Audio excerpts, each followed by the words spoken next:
Last time on Heart of Darkness. It was sad to be true. Friends going their separate ways.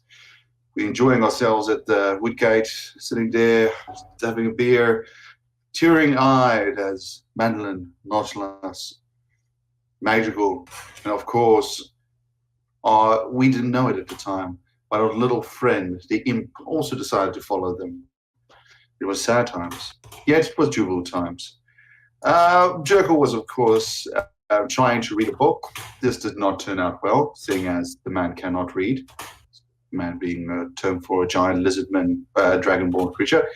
After some help, Valen started reading it and started enjoying it. However, Valen was also not so good at reading, but he was very motivated because books are fun. So after a bit of reading, they figured out that, hey, there might be something about this. We might need to go find out about it. There might be a library as such. We go north, something about primal stuff. I said, well, you know, we need to move. We need to get away from all this sadness here in this place of the woods. Let us go on an adventure. So they all went all the way down to Bleak Creek Crossing. And at Bleak Creek Crossing, they, of course, met a very interesting gnome. The man's name is forgotten. However, the gnome would not shut up. A very well-meaning gnome, but the gnome was very, how shall we put it, I know everything. And then once he was shown that he doesn't know everything, he was like, I still know everything. And after a bit of back and forth, he was interested in some of our conversations as we found out something about magical tattoos by a book that Talia's found. And also Valen found out that this magic being something about a primal sword kind of mentioned something about lizardmen and stuff in the south in regards to a bog and maybe shamans or some magic people there can help. Of course, it was quite interesting. After a bit of conversation and such, decided, well, we might as well go down the river. And down the river they went. Of course, half had to be convinced. However, half was like, as long as I don't need to go into the water, if I go into the water, you guys are so fucked. All happened good and such because we went through the Emerald Grove, which was very beautiful by all accounts. Description probably paled in comparison to what it really is. And then we finally got to Caledonia, where we decided, where suddenly Talia's with the trip and everything also heard that people were having a party at Madrun. Plus there's tattoo stuff there. Plus they were having a major party at Madrun. And we're like, okay, that's going to be interesting. Well, we'll follow Talia's whole new tattoo, obsession. Should be interesting after all. And so we went to Madrun, into the city. Of course, Joker was blindfolded to make sure that he doesn't kill any random dragonborn that they see. Finally, they got to a place which looks like a tattoo shop. Telius was jumping up and down. Fallon, half, and Joker were kind of like, yeah, this place is interesting. A lot of people, but damn, the stuff they were doing. The stuff they were doing would make a succubus blush. As they continued onwards, they finally found a little place, which seemed to be a sign with something of a tattoo on it. Talius says, this is the place! And we was like, okay. We went inside, where we found an interesting person. There was this woman tattooed up and down, very attractive, and this other worn fellow also there, talking, being tattooed, it seems. As they entered, she's like, oh, what do I do for you? And we were like, no. Talius was like, I wanted a tattoo, and the conversation developed. And this guy, Reverence, was like, yeah, I can help you guys with a bit of money and stuff, and maybe tattoos, because she knows me. And we're like, yeah, okay, whatever, guy. But she's like, no, if you don't have the money, you're not going to tattoo. So we all went, yeah, so you know how we rubbed you off, Reverence, and said we didn't want to know you? So you said something about money, right? So Reverence told us, no, there's a kind of like a fight club going downstairs and such, quite interesting. We're like, interesting. want to join that. How much money do we need? You just pay about, say, 300 gold pieces, and payout is almost 3,000 if you win. And this is how it works. If one guy fights for a bit, you can exchange him, but then you have to fight the champion. We're like, oh, cool. Cool. We'll go and do that. But just before they get, Tullius is like, oh, but can I have a tattoo on the house at least? And Reverend's like, she's like, I don't do payment for tattoos, but Reverend's like, I'll give you a tattoo, mate. So Valen, Half, and Jurgle were going to go to the fighting to go and do the payment. As we exited the door, as Tullius rolled his con save and failed miserably, as we heard a whimper and a cry coming out. It's like as he's getting his skin inked permanently by something. Very good for him. As we go to the fighting pit, went in, found a lot of interesting people, but we went straight to the guy who organizes it. We was like, okay, we want to join. They're like, oh, good big guy, we'll pay for it. Valen makes a bit small talk, make sure that the guy understands what's going on. I'm going to fight a couple of people first. Of course, there was 2 nobles there as well, sitting there. It's like, interesting. We will see if we try and, shall we say, get some people to work for us. We will hire maybe some of these fighters. Rules were told us we were not allowed to use any magic except invocation and I want to say conjuration. Abjuration and evocation. Abjuration, thank you. As they said, well, you have to fight a couple of people, and then you can switch out or fight the final boss. Jericho and Tullius went the old rock paper scissors route, and then decided Jericho was like, I like quantity, and Tullius is like, I like quality. So we're like, okay, I'll take on everybody and you take on the champion. He's like, yeah, no, that's a good idea. So Jericho jumped down and started wailing on the poor people. The first guy was kicked, and the second guy was stomped on. Then there was a magic caster whose hand got broken. And then finally, the second last was this giant Goliath with a shield. Oh, there was a blood hunter whose arm I broke. Then there was a shocking guy whose hands I broke. And then there was the Goliath, who we basically had a good fight. He got him to the ground. He stood up, charged over, gave a big bear hug. They're good friends and everything. And they're like, Jericho, the Platinum Dragon. And then they were finished. Jericho jumped up on top. And then basically jumps on top and goes, Tullius, your turn. And Tullius just like jumps down. Just then, Reference tells everybody, like, this is Tullius, or something, challenger, good challenger. But the person he will be fighting is the champion, which is me, Reverence. And he jumps down, and they start to circle each other. And this is where we come to realize it's like, okay, this Reverence, who's a new PC player, is not just a PC player, but he's also a fighter of some kind. And this is where we found out his class, which is basically Echo Knight. Summoning a double ganger of himself, Tullius and Reverend start jumping left, right, hitting each other, booming blade, hits, double punch. Tullius destroys the Echo. You shall not chase me down, and then runs away, ready to come back strike. And Reverend's like, yeah, I can just summon them again. Clicks his fingers, and then suddenly the Echo is right in front of Tullius, pumping, hitting him again. Unarmed strikes. Dice not going very much in the not going very well for Reverence, and also maybe some, shall we say, old experience by the guards using these puppets as their marionettes. And then finally, as the final blade goes, Tullius is the winner, and the crowd roars. Oh wow! While all of this was going on, a mysterious stranger walked in and went and talked to Valen and told him, "Yes, you." Whisper, whisper, whisper, whisper, whisper, whisper, whisper. Whispers, whisper, whisper, whisper, whisper. Now Valen nods. We don't know what happened. Turns around. Maybe we'll find out.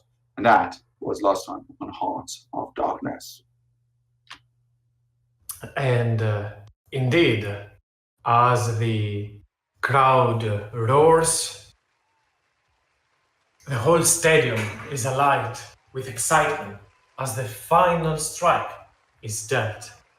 As Reverence, the champion, falls back with a smile on his face, Talius, you let out a victorious yell as everything around you seems to slow down.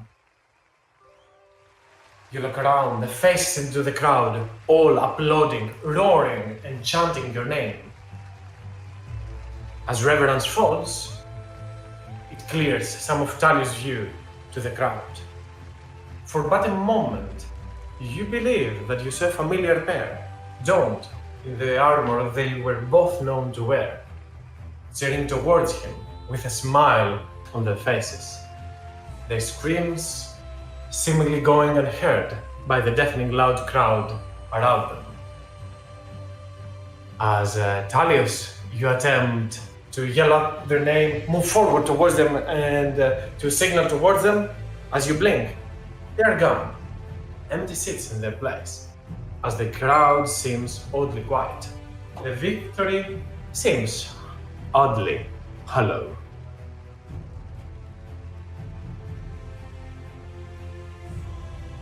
They're gone? Like, they just, as I blink, they're just gone? Not sure if that was an illusion, truth, or a trick that your eyes played. I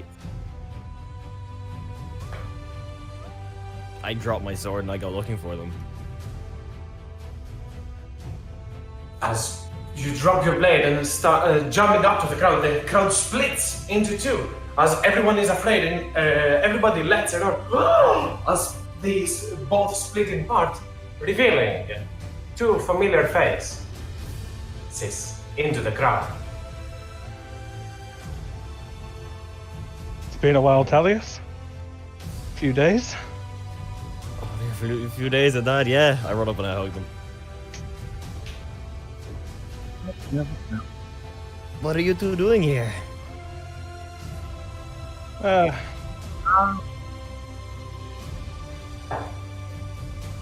honeymoon? Something like Well, that. it's great to see you. Jeez, I didn't expect this at all. To be honest, we didn't either. But you did great. Thank you. That's the guy who kind of helped us. I'm a little bit flustered right now. I don't know. It's great to see you guys. I didn't think I'd see you guys ever. Well, we did say we would meet again.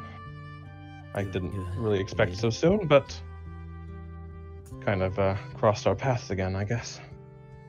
It turns out Magical really likes the go-it-alone path, but at the very least she has to contact us once a week now, as part of the arrangement.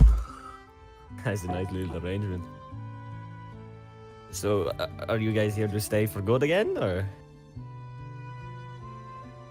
Well, We could. You should. You're always open here. that was the guy you left in the ring. You did a number on him. He's Is he there? I see his token. You look back and you see him slowly exiting the arena. Ashamed as he lost the fight, however, he looks back towards you and smiles before he exits the room. I'm guessing he's exiting through those channels there, right? Sure, same thing. From this way. Jerkle saw Talius jump into the crowd, but can't really see what's going on. But he sees the guy walking out. Jerkle gives him a mock salute, kind of like, or not a mock salute, but gives him a kind of a warrior salute by putting his pumps his chest and puts out his fist to the guy and just nods as he says, "Well fought." Though beaten up and bruised in the face, he looks towards you with that ever-present snarky smile from earlier on, waving back a soldier salute at you as he goes away for now to rest, get some much-deserved rest. Velen, where is? I saw Talius jump into a crowd, but that was curious. Where are they now?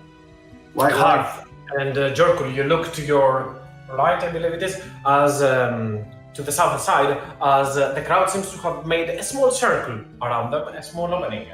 As you look towards there and you see Talius speaking with new token Madeline and new token Atlas. I like the explanation. New token, new token.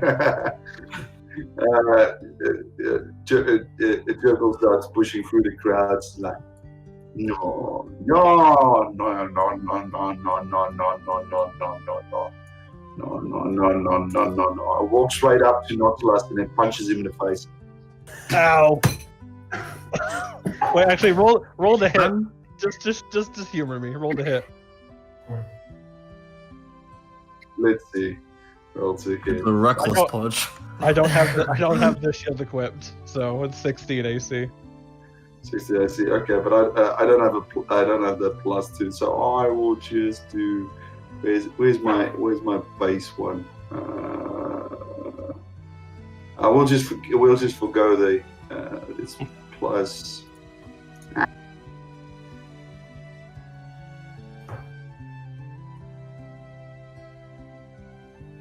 Yeah. Enough eyes. That's, yeah. Nautilus takes the hit and goes, okay. Yeah, I think I might have deserved that one. Yeah, no. It's not been a week. Not been a week. I'll make big scene. This is you, lady. I don't hit, but and I punches you again. Oh. Wait. To be fair, we didn't even know you were here. And it's just like, don't worry. He took your punch. Now all good. We are friends again. We go get our winnings. I go drink now. You too. And he just walks off. See, Jorkol missed us. Oh. Why? Sorry, I'm a little bit flustered. I was not expecting this at all. Why? What are you doing here anyway? Like, what brought you this way? Well, like we said, a bit of a vacation. I knew about this. I knew about this place before. I landed with my ship further down on the Oriole. With your old crew, huh? No, I mean, when I originally landed here before I met all of you, I made my way through this town before I went to where we first met.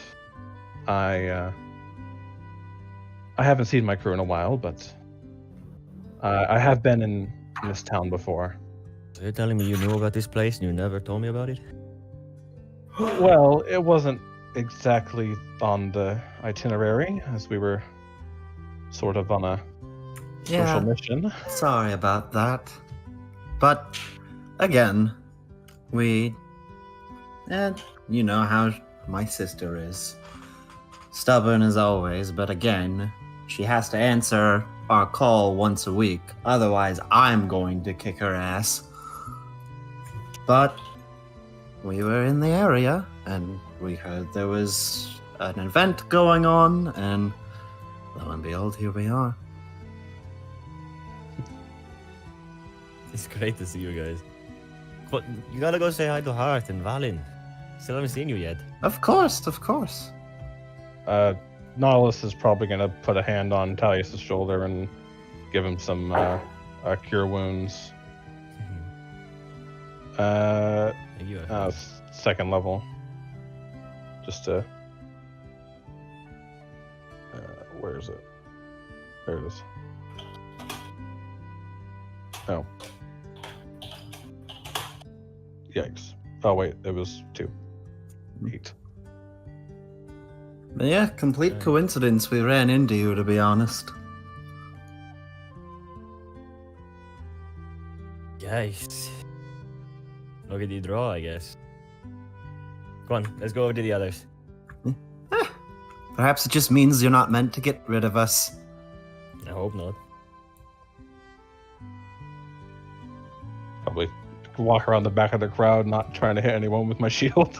Yeah, as you walk through the crowd, Talis, you can see that all eyes are turned towards the three of you, mainly you. You just won this fight. Even Liz, the tattoo artist that didn't seem to be interested in anyone when you first entered her establishment, kind of takes a quick look at you as it just pops a bubblegum as you move forward. And Valen is sitting at this next to this, let's call it noble table, while Hearth is looking as Nautilus and Madeline are approaching with the champion of the fighting ring. Before I shift to this introduction, the guy that adores this black gown, Lord Yetrum, turns towards you, Valen. I see that your friend has returned. Go on, congratulate him. But we shall talk after that. I will await you. Your friends show much promise. I suspect you all are sort of the same. As he will slowly move away. If you want to respond to that, Valen, feel free, by the way. Before he moves away, I do stop him and say, you mentioned something about needing help. You asked if I was some type of divine character. I'm not that, but what is the help that you need? While time is a valuable resource and it might be of the essence, we still have some before we can deal with the current situation. It is much crowded here. Let us meet in more confined establishment. Tell the bouncer the number 6. He will know what that means. He will let you in. Number 6. Okay. And then I let him go and turn around to go find people. All I can see right now is Hearth's hair.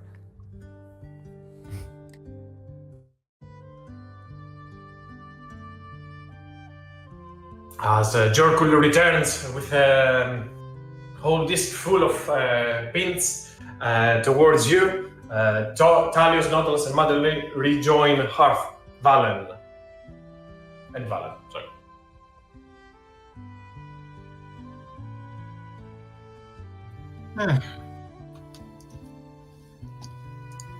Looks like you're back. Seems so. What? Wait. Don't worry, Ben. Don't worry, Ben. Hard to believe, but I did couples go on this thing called trips. How did you get here before? What? This was the idea before we. I guess we decided to come here quicker. Or did you guys stop anywhere on the way? We sort of just came right here. Oh. It's good to see you. Hugs. Of course. Honks. Good to see you. Not going to hit them, Balance? Mostly Wow. What? They make us cry. No, sorry. They make you cry. And then they suddenly come back. Aren't you gonna hit them? You know, That's exactly why I won't hit them. You're weird. this is confusing. No, you are weird. But still, it is good to see them back. However, I do wonder, where is little thing with tail that I one day will eat? Well, I'm glad you haven't eaten him yet. I'm sure Turnock will show up when he shows up and pretend he's not happy to see me. This is true as well. But what brings you here? Talius is broke. Ah, gotcha. Okay, hold. We're all broke, okay? You just happen to be passing by, and I like the gold. This is incorrect. We are not broke because we won. As Therefore, well. we have money We again. have all of our money back. I have almost 16 gold pieces. I'm not broke. That's a good bit. Better than what I've got. But I like the Mm. I like the 3,000 gold the party's got. It is good bum money. But Right. yeah, we It mostly is money came- it's money you sit on for a rainy day. That's a lot of money to sit on, Jorkel. make a nice chair out of it. But we mostly stop by just to enjoy ourselves a little bit and then pick up some equipment. You know, suit up a little bit while we're looking into some other things, Dark Warden stuff, and eventually our eventual trip to the ocean.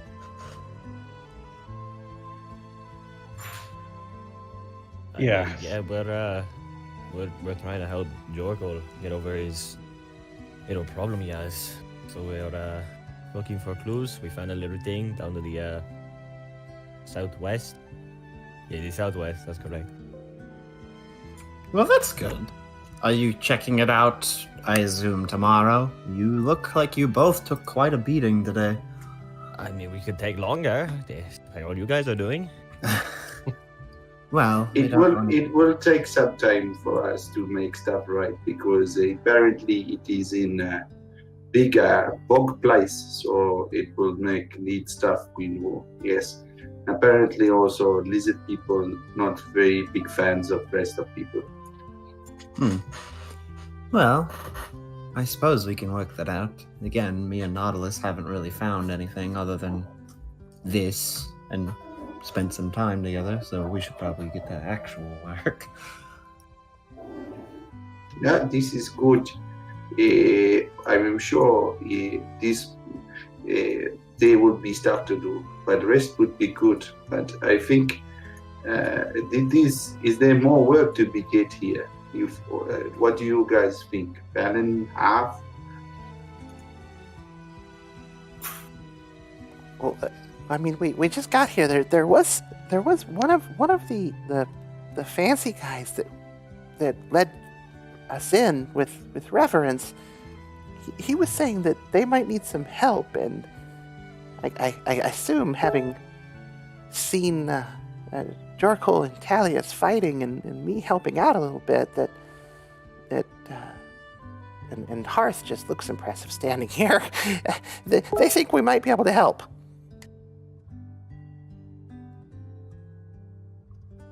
Did they say what exactly they needed help with?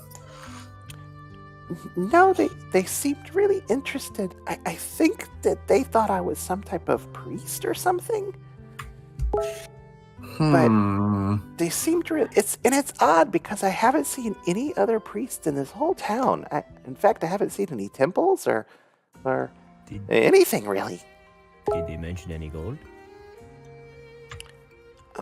I didn't ask. Valen, you always ask. Everything comes at a price in this world. Being nice can only get you so far. As you How say much that, do you Tali, think we should pay them? As you say that, Talius, the man here in the blue vestments approaches with a small buckler and presents it towards you. For your earnings from standing up to the challenge of the champion. It seems now that the spot is vacant. Aside, if you wanna stay in this place for a while, become the new face of all this, as he gives you a small chest filled with 3,000 gold pieces. Thank you, my friend. Small chest. probably falls out of Talius' hands almost. A small loan of 3,000 gold. Keep in mind, it is also in gems, jewelry, and stuff like that. But the overall worth of it is like 3,000. Well, I mean, we're not going anywhere urgently, are we, right? Like, I mean, Valen just talked about this guy. He must be in the city still. He probably needs help in the city. We could just stay. I could think- keep you in the face. I figure you and Jorkul should at least get some sort of rest. Yeah, you guys did Don't quite a need bit. it. I could keep going all night. Yeah, well, I'm insisting. How am I going to be the next champion if I can't keep doing this, you know? I'm playing Mother now. I'm sure those words have been said many times in this town, Talius, and I'm sure every time it's been said, it's probably not been true. You know me. I I'm do. interrupted. I'm still And- Which is why we're telling you need to rest. Think you're invincible, but the keyword there is think. What Well, insist? We can take a little bit of a rest. Yes. As you may, the man says, the role of the champion is more than just a fighter. It is a face for all this arena that we are trying to bring back to its former days. But you can have your rest. There probably won't be another fight for some nights. Not a worthy challenger to oppose you. And after all, it would need you to recruit some more people in all this. But think it over. If you are interested in that line of profession, come back to us here. Definitely will do. I'll keep you updated. I mean, my friends, like, come on, he says he's a face. Now look at mine. You know, we Well, could look start a at group here. Could call it the Talius Fan Club. We totally could do that. I think we should do it.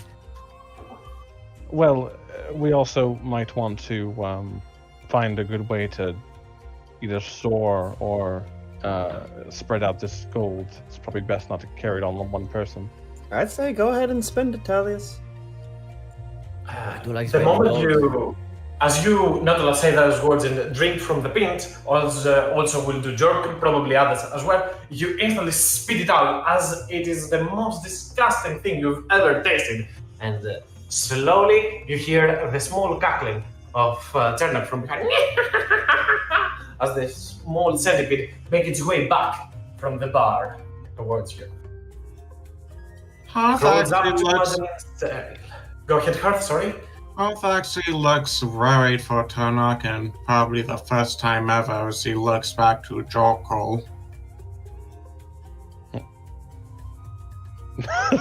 Jerkle just downs the amount and goes as Sturnock laughs and he just looks at and he hears the laughing. He's like, "Why is everybody else spitting out ale? There's nothing wrong with it. He just they used bath water."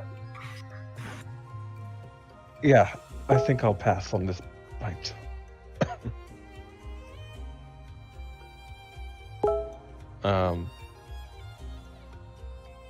Well, Talius, what do you think? Do you want to... I mean, you earned it, clearly, between you and Jorkle. Talius, I think considering the fight, what do you want to use it for again? I thought you got tattoo already. Actually, that was a temporary. He gave it to me as a lend for the fight, and then said, once I win, I get another. If I was to, purchase it off him. I mean, we can always split the gold and come back when we have more gold. This is how much is gold they ask for. Well, they mentioned something about like a 2,500, 5,000 for the ones I was looking at. It's a bit of a higher ballpark. I think we should have gone and killed the dragon for that stuff. Is I think so too. Well, if you went to try and kill that dragon, me and Madeline might not have ever saw you all again, which is not exactly a thought I'd like to think about very long. I mean, we can go for it now, but Can we? I think maybe we might want to focus on Jorkel's curse, since we're all coming back Curse. together again. considering it being dragon, I probably would want to be in control, not completely, or as in control as I am sometimes when fighting non-dragon creatures. Yes. Very well. It is a bit more of a pressing matter, to be fair. This is good. Well, I say we keep money in as bum money, and then if this friend of Valen might have more work, more money means more options. More bum money means less stress about using bum money for making tattoos. Yes. oh, now that you say Valen, give me your hands. I mean, they don't come off. Just give me your arms. Don't take them off. Just let me see them. He just pops them off. She's mostly just seeing if he's still afflicted. Yes, he is. We should probably work on that. We really Same should. mind. Yeah. I've been meaning to take care of it. Well, Do you know of a way? No? That's fine. We'll work on it. She'll let his hands go.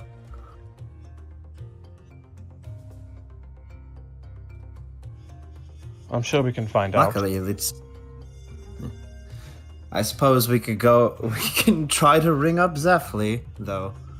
I think he just did a one and done, to be honest. Well, I haven't heard from him in a while.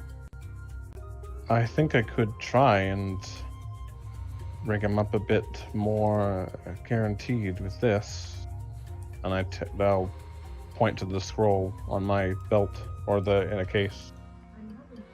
I think let's hold that for when we need it. But if he shows up, I'll thank him and also tell him off a little bit.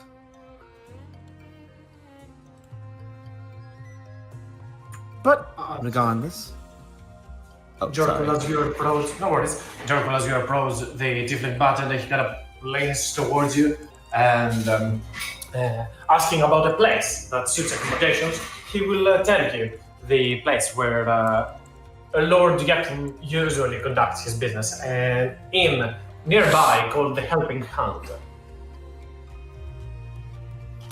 Good, thank you. Okay. Well, I think it's all good then. We had good fight here, but if we are truly going to take a rest, maybe go to this inn called Helping Hand Inn and to talk to business around there, not here. I mean, we also, I feel like I want better quality alcohol, yes? Yep. That and me and Nautilus are still going to look around a little bit, see what we can find, just to make sure we help you all. Well, if you guys go look, keep mind, big place, no gods. Balin, did we, or Wood, or, okay, the guy said to Balin about the 6, right? Yes. Balin, do you need anything else before we go? Or we can all find each other again at Helping Hand in, yes. Well, I think we should talk to the guy. Right? I think he's smart, yes. I like. You help me with book, Valen. I help you. You are Valen, good friend. Oh, thank you. I think. You're not gonna punch me, are you? No, this is punches are for friends that make other friends cry, then come back and make them happy. Right. Okay. That's very specific. Thanks, by the way, Jorkul. Ow. You will survive. You're big and strong, as Madeline not like you. Yeah, not a friend. Monday game's out. I just pictured Shia LaBeouf.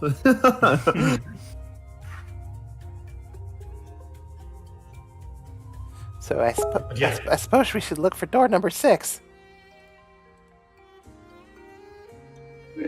Okay, I think the bouncer, big guy over there, he seems big interesting. Yes. He looked at me with bad eyes when I tried to buy more drinks, thinking I make trouble.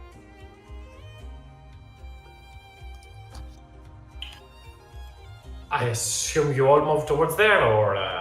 Yeah. Yes. Okay. One by one, you slowly move forward towards the bouncer, and she kind of just looks towards you as Valen turns 6. The bouncer steps aside and opens the door for you.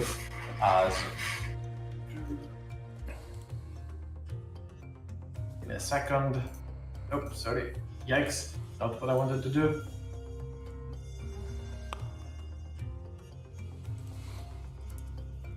As the door will open for you to go forward. Moving a little bit before you meet up with another bouncer down the line that will just make way for you to enter as well. Just go. I'll just move a little bit and you'll see.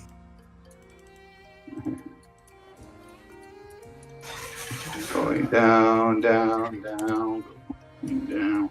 This does not look like anything like an insurrectionist plot. He points towards there as Where's my money, Darkthorn? You big nerd. as you move forward to meet this aristocrat, this man of noble etiquette, here in a room well lit with 3 braziers. Again, to give a swift description of the man, as I said, he adorns black and purple clothing, and though he wears gloves, on top of them you can see 3 rings on one hand and 3 rings on the other, as he kind of stands there waiting. Behind him, a half-elf just standing in the corner. It was the person you saw, Valen, enter and whispering a few things towards you. So, thanks for coming and meet with me. I do not know, I suppose I'm not entirely sure who you all are. He kind of looks towards Mother and Nautilus, but I'll assume these 2 are also your friends, correct? Well, yes, we're all together. Again. Well, I assume this is for the better. His eyes lay towards Nautilus and Madeline for a quick look of inspection towards them as he turns. As I said, it was a matter of time that I need to discuss with you. I see that you have the capabilities to help the city get rid of a plague that lurks in the nearby vicinity. A plague? You, in metaphorical sense. Oh.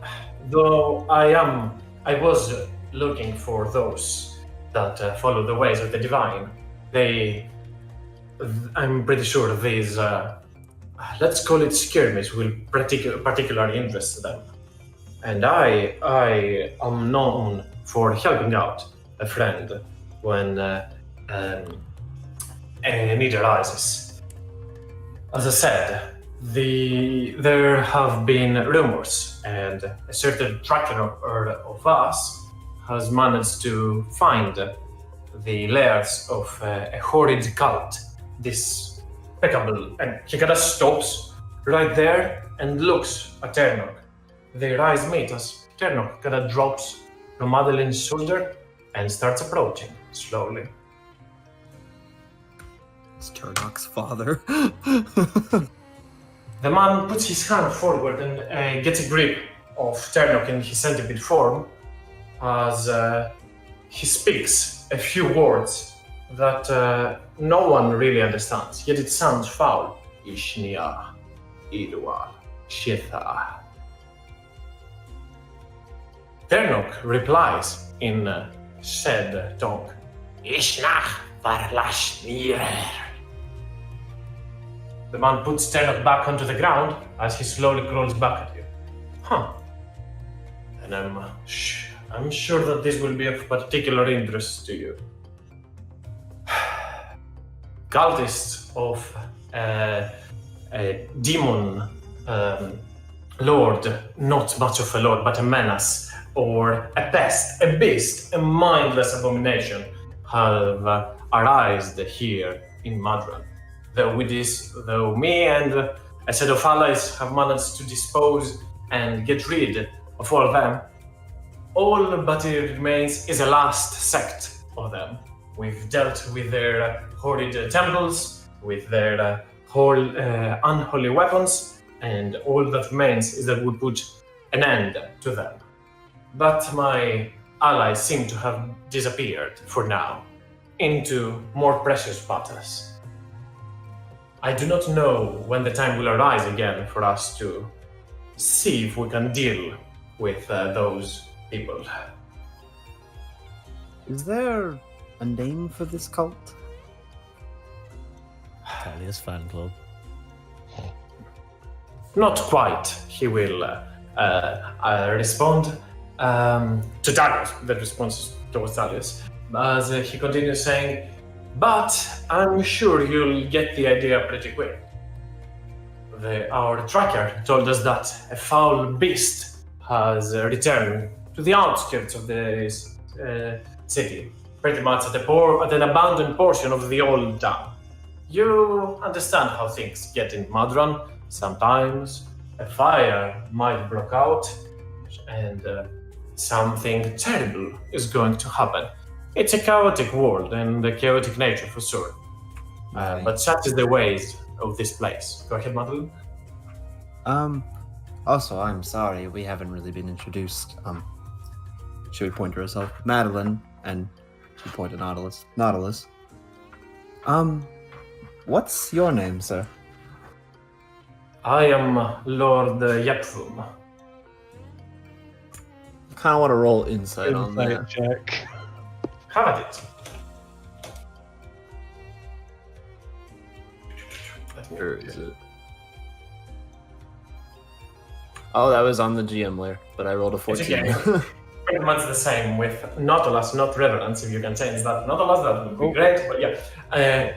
You definitely get some, let's say, insidious or sinister vibes, but you're not entirely sure of why. Probably the way he spoke with Terno gives out something darker than it should be. You're not entirely sure, though, what to get out of this. Pretty much the insight is not enough to get more information out of that.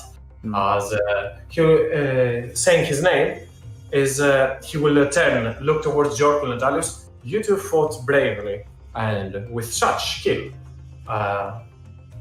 But I assume that you can put your talents into good use for the city as well. Yes? As he kind of looks towards Valen for a moment, continuing before stopping, he adds on, as I said, people that have been, let's call them light-touched, are rare in the city.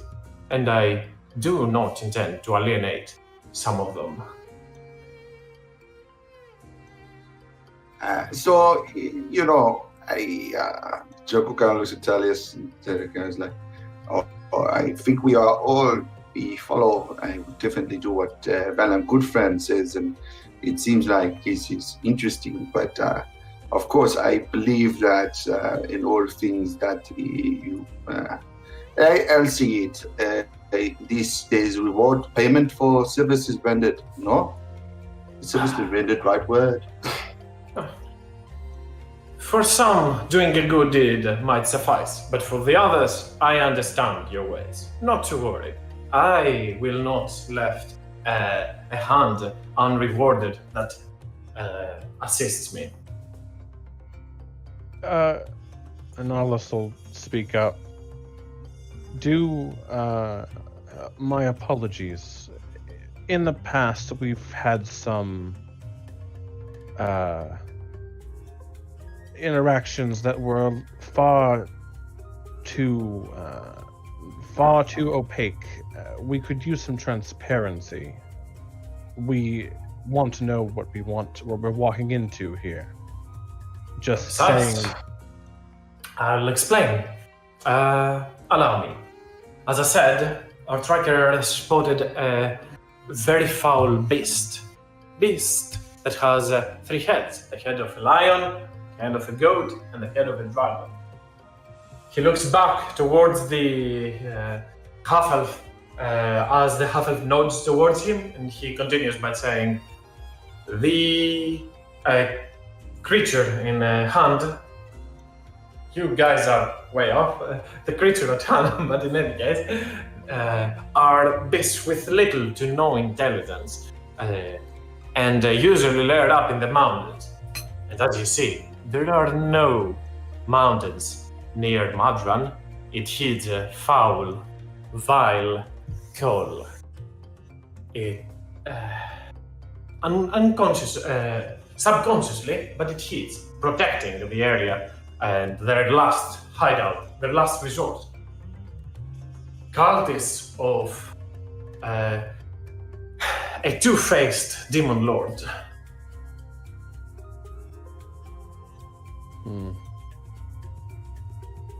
Doesn't sound very promising. I don't remember a two-faced demon lord, but it sounds like these people need help.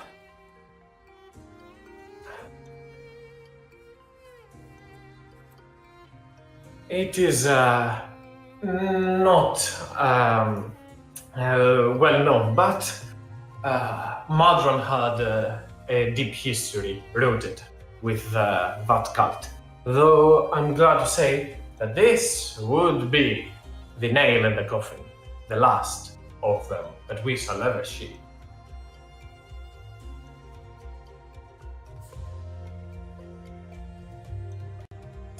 How would we go about this? Where do we? Into the southern-east exit of the city. If you follow the trail, you will see a sign that heads towards the old town. Said the place is deserted, abandoned from a fire that broke out many years ago. He will correct himself, never decided to reestablish it. We figure out it is bad luck. But our tracker has spotted the beast looming around this place. I'm sure there is where the last hideout remains. The instructions are pretty simple. You will know when you'll see it. When Keep an was eye it out. spotted? I'll respond to that matter in a second. Keep an Sorry. eye out for the tracker. He might be of unusual kind, but he will help you with that. Do not be afraid of his scales. He wouldn't happen to be a dragonborn, would he? No. Do not worry about such a thing. Alright. Just because one of our friends has a bit of an issue with them, we just wanted to know if we needed a blindfold or not. I can't. It is true. Unfortunately, I do hate myself. Then he looks towards, as you say that, Jorkul, he looks towards Dalius. Then I believe you were already an offer for becoming the champion of this ring, correct? My associate probably saw to that. That's right. I'm gonna go ahead and retract that offer. He looks towards Zorkul. I'm sorry about your condition, but there is a certain person, a certain dragonborn, that we wish to re-establish there. And it would be, let's say, problematic if you were to meet one another. It is good as long as I keep about 10 meters blindfolded and you give me a. Yeah, we did figure out a way to. Suppose it would be suppress the triggers of the curse. And Jorkel's still pretty useful even when he's blind, so... See, I am useful even though I'm blind. What? Well, no, you're not actually blind. Understood. And to answer Madeline's question, Lord Yefim will say, many years ago, I was not even born, and I do have my years, as you can see. He's obviously something above 40, closing his 50s right now. Way longer ago. Generations. I am not sure when. It has faded from history. Well, we appreciate the advice. Is there a certain time... I may not have been here when you said it, but is there a certain time you need this done by? I know that the I have in good authority, as he points with his hand at the half-elf in the back, that they are meeting as we are speaking. so little time it is then. Hmm. I don't suppose you know if there's anything anywhere that we can use just to give us a bit of an edge. Just because if we were to go now, we could surely do it, but some of us, as you can see, are a bit wounded and wound down. I'm sure He looks backwards and raises his hand as the half-elf puts 2 vials onto him from his backpack. He brings them forward towards Valen, and these are 2 greater healing potions. He says, I'm sure that a swift rest before you get back to the action is advised. You wouldn't want to go unprepared.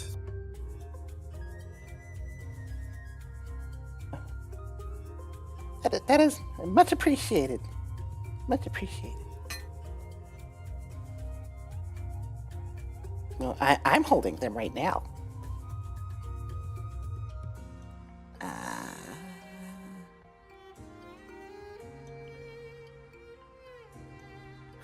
Who does not have any potions of healing? Let me check. I do. I've got one. I don't have one myself. Okay, one of those. Potion of greater healing to Parth. Who shall hold potion number 2? Thermo. No. I'm fine with you holding I've it got down. I've got like 5 normal potions of healing, so Good Yeah, crazy. I've already got 1 greater healing, so you can probably hold that one then.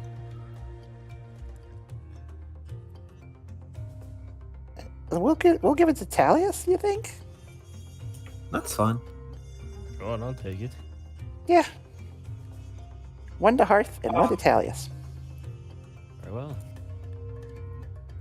After you're done with all this, I do hope that I'll have another encounter with you. We shall meet again to discuss the reward, per se, as he looks towards Yorkul.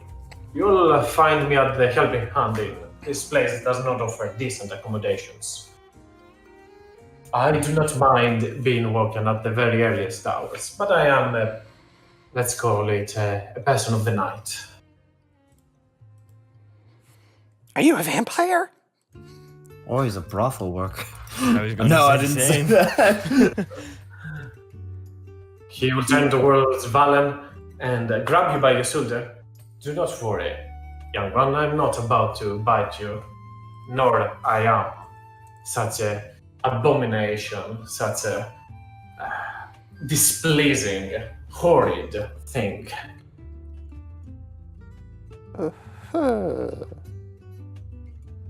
I'm sure that my rival for the undead, my enmity for the undead rivals your own. Good.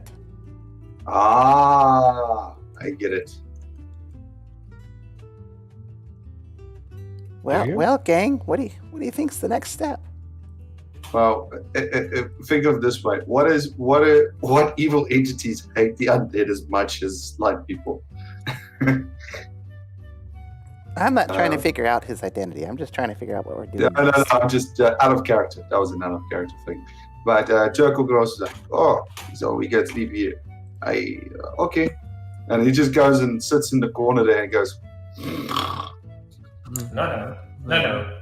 Get your friend from here. This is no establishment for you fine people to rest. I'm sure you can do that. Come on, in your Jorko. purpose. Come on, up and out. okay. Alright, come on. Okay. I think what did you do to that drink, Turnok? I feel like a sudden need to empty my bowels. It wasn't me. It wasn't me.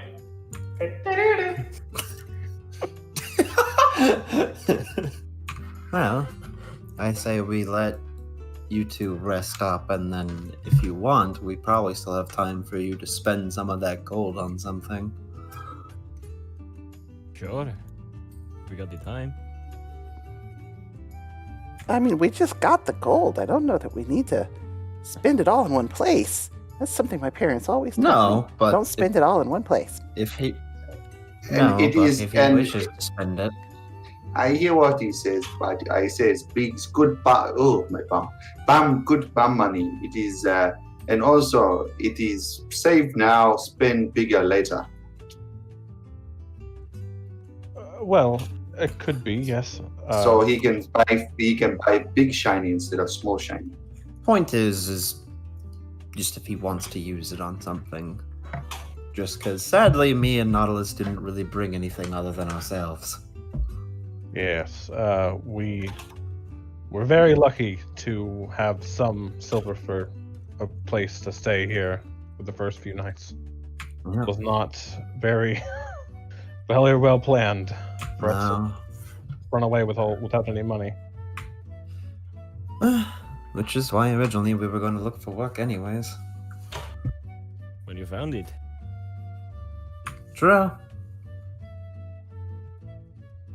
Should we head to this inn or That's a good somewhere plan. to stay?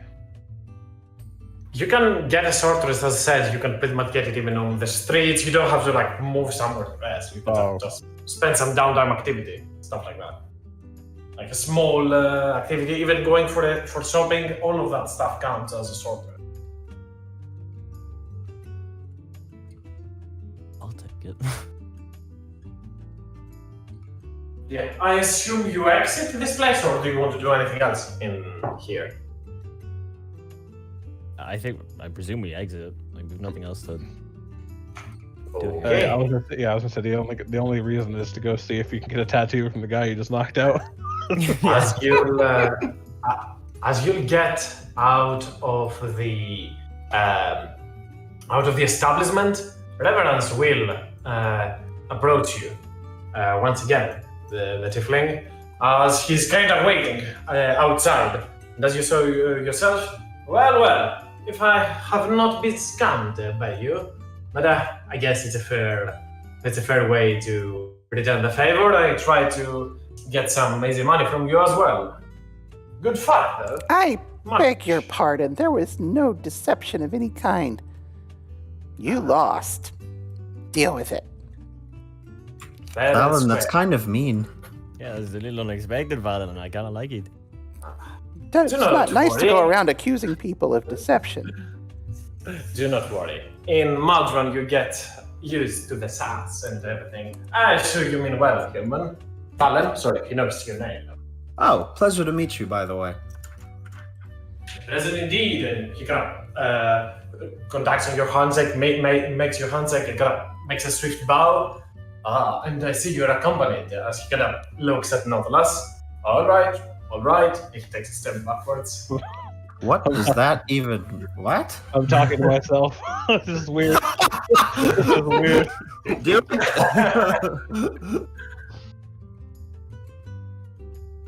But yeah, he takes a step backwards. So, you were offered my old post, I hear. Looking at Talus now. That I was. Well, it's been redacted for the moment, but yes, I mean, I was offered it, obviously because I am better. But we have other pressing matters to get to, so just What couldn't is do it. with you all today? God What do you damn. mean? This town has done something to you all. You're all much more... What's the word? Savage than normal? Well- Aren't the best. Have never been any different. You know, we're not being kept in line like we normally are. That's completely Madeline, fair. you've been I I see I've gone. got a lot of work to do. I But think really, 10 it's- days without us has left a mark, Madeline. We might want to not do that again. They are seem to rely on us a bit. I'm just saying this fellow here tried to get in our good graces by giving away free tattoos, and then didn't tell us a whole story, and sometimes the details. And I was even thinking that he reminded me of you, Nautilus. Well, you'll get used to that if you stay here a while. This is how Madrun works. All around. Wait, but he's familiar not setup. even- he's a completely different color. It was more about how he held himself. I'm How curious. tall is he? He's very tall. Like, Reverence is a head taller than Nautilus. Reverence is like 6'6". Well, I'm just saying, Madrigal and Madeline could remind people of each other. They're not identical. Are you trying to Totally. set up my sister with someone again? No, she's scary. Yeah, true that. It's like, I already had to keep an eye on Talius. I knew my place. They leave them too far-fetched for me. I was worried that when she went to break off, I would expect to see you there. I considered it, I'll be honest. She could probably bench press you, Talius. I'm completely concerned. Yeah, no. about- I was mostly worried for your safety. Wouldn't let me. Fine. You know me. So hit me anytime. In any case, I wanted to meet with you once again and say, though you've indeed bested me, I also need to say thanks.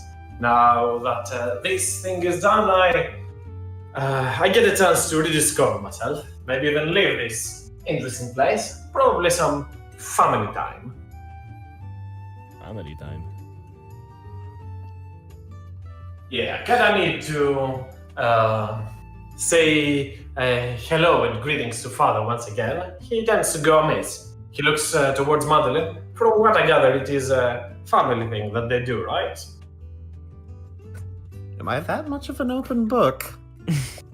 I assumed by the comments earlier on that your sister went away. No? Maybe I'll meet with her. Who knows? Good luck with that. But yeah, I just wanted to say one last thank you for all that. It was the fight of the decade for me. I haven't been put to such an end until this very moment. It is good to feel the adrenaline rushing through your skin, through your body.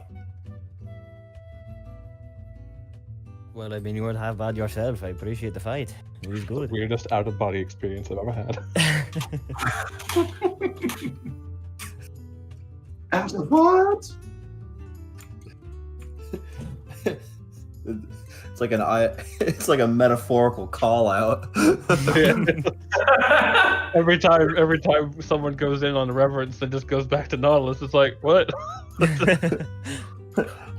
What the fuck? Well, enjoy your earnings. I'm sure Liz now will be happy to see you and do you a tattoo if you so choose. Best of luck to your quest. And you as well, my friend. See you around. You need someone to ask a few things about Madrun. I wouldn't say that you know where to find me, but I'm sure I can assist. I like the fact that we basically now confirmed that tieflings in this world generally come in 2-meter increments. They're either tall, really tall, or really, really tall. Exactly. They start at the 2-meter mark. I was gonna say, if Kiki had showed up, then it would have just been bad. But yeah, as Reverence will slowly walk away. By Reverence, we knew you well. I Hey, didn't who know was- him at all. Who was that guy? Did you guys know him? Somewhat. He was, you know, he was cool enough. For He that was, guy. he was, I think what they call it is the passing fancy. Oh, interesting. He's kind of a. He thought he was a player, but he's really a non-player. Huh. What does that He's even going off mean? today. That sounds kind of familiar, if I'm honest. Didn't you see him trying to roll with his swag? He was peacocking all over the place, that guy. That one isn't there. Damn. Wait, was he hitting on me? I mean, he hits on everyone out of character, so it's kind of this the gist. Maybe I should put a ring on my finger sometime just to stop that. I mean, I already gave you one, and everyone else. You didn't do it officially. Let's go, shall we? Let's do this thing. Yes. Hell yeah. Sleep, then go hunting. Yes, enjoy. I need new things. I want to watch Talia's shop. It'll be fun. We're going shopping right now. But after we got more money. Jorko has it right, I think.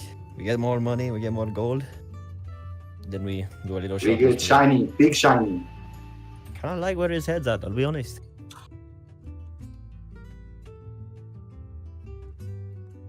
We can always browse, Madeline, if you really want to. No, it's fine. I just want to take a look. Just enjoy it before we head off, you know? Right, let's go. Fair enough. Time like the present. I'm not liking all this standing around. As you again take a stroll in night, Madrun, right now, the city, ever-living presence, kinda continues on and on. And again, as you see people hitting on one another on the streets, flirting, being almost extremely profound, or drinking their butts off, as they're probably drunk at this point. This site, it is that kind of town indeed. As you kind of move around the stroll, and Talius, you might notice two dwarfs into the corner that have been piss drunk for a fight, and they are trying to find among them. However, they are so slow. Dwarfs were never meant to be that drunk. Never. It's like watching two elder people fight one another in a fist fight. As you're strolling onto the streets, Madeline, browsing through the shops, you will see most of them are closed due to the damage that it could happen in here, as this chaos, this almost anarchy, would be in displeasure for any decent merchant that exists in the city. The only shops that are actually open at this point in time is a small healer shop, carrying out bandages for those that wound themselves during their drinking frenzy, and the tattoo, the place of the magical tattoos, and nor ordinary, obviously, as well. Sidebar, I have already put in the handouts the magical tattoo prices if someone is interested in any of them. If you don't know what something does, let me know and I'll give you the description. Aside of that, back to all that, Hearth, again and again you will see people into the streets, flirt with one another, getting a way much closer and probably unwanted experience of how do people interact when they're drunk and they feel this sort of affect for one another, this sort of attraction, way undiscreet than usual. As Valen, again and again, as you look around the city, you will once again confirm whatever suspicions might have risen by that time, that there is not a single shrine for any deity in this place, not a single outpost being being much traveled in underneath and used to see small posts, so small stations for the Red Hawk Order, the Red Knights and the Paladins. It is kind of a weird sight that there is not even a single mention of such an order in this city.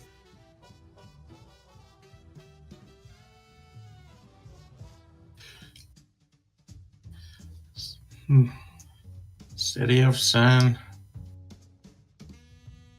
Good Well, time. I suppose it's important to have religious and freedom. So it would make sense there's a town that doesn't have any.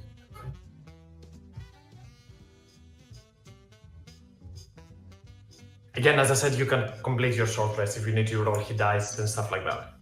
Well, I don't know how those tattoos work, and plus, it's your gold, so I don't really know if there's anything we could use or need. So we're only doing a short rest, right? Short rest, yeah. No long rest. Okay, let me roll this dice.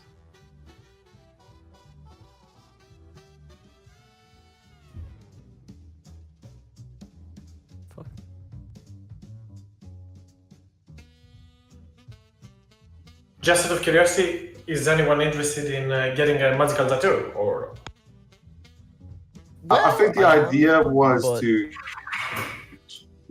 The idea was getting Talius the nice one after we got some more moolah. Yeah, maybe. Because I mean, Reverence is gone, but what's her face is still around. yeah, Liz. What's her name again? Is, Liz.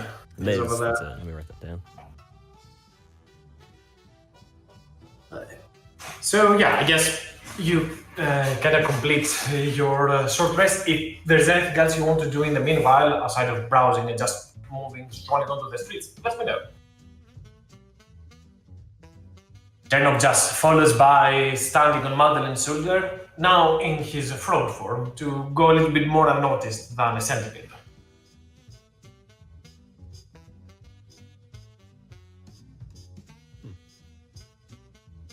Well, I don't think I'll be getting on the bad list of the Stormlord if I do anything here.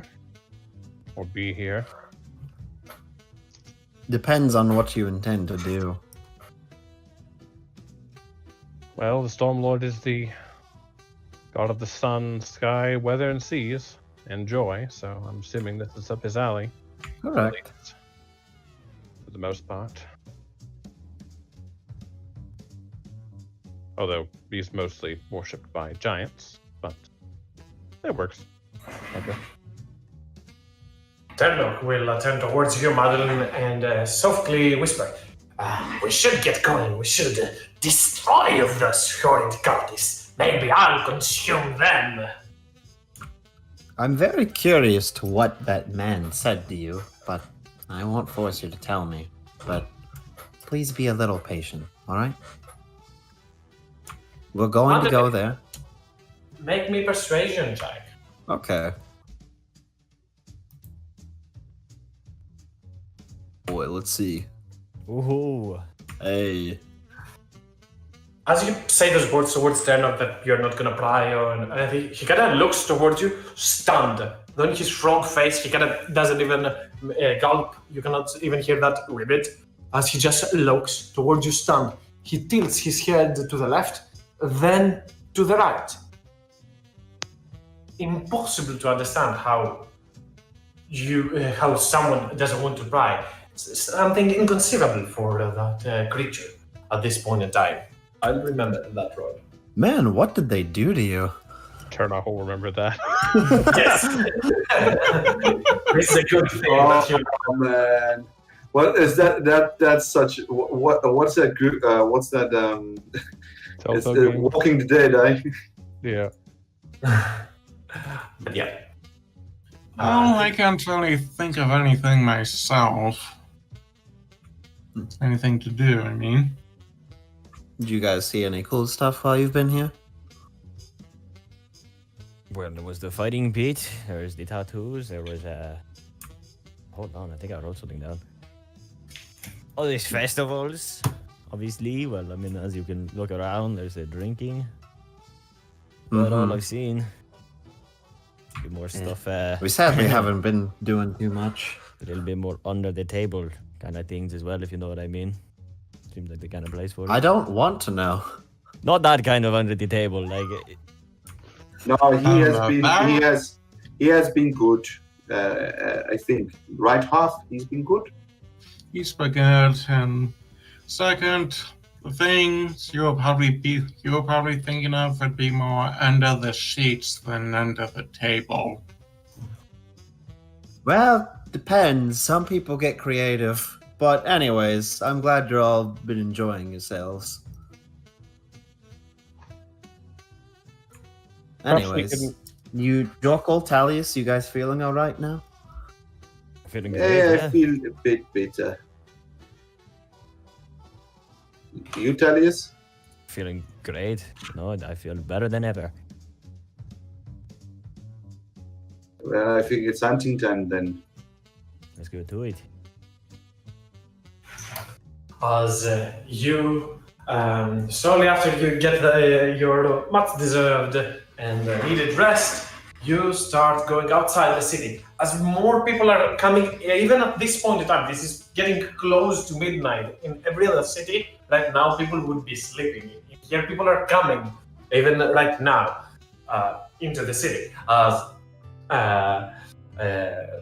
you are almost forced to stay inside for a moment as this rush, this wave of newcomers kind of approaches. Yet, with Jorkul at the front and Dalius right behind him, and with enough strength to kind of brush off the travelers, you manage to get away from them as you keep your distance and keep that much needed distancing as you slowly head towards the old and abandoned town of Madrun.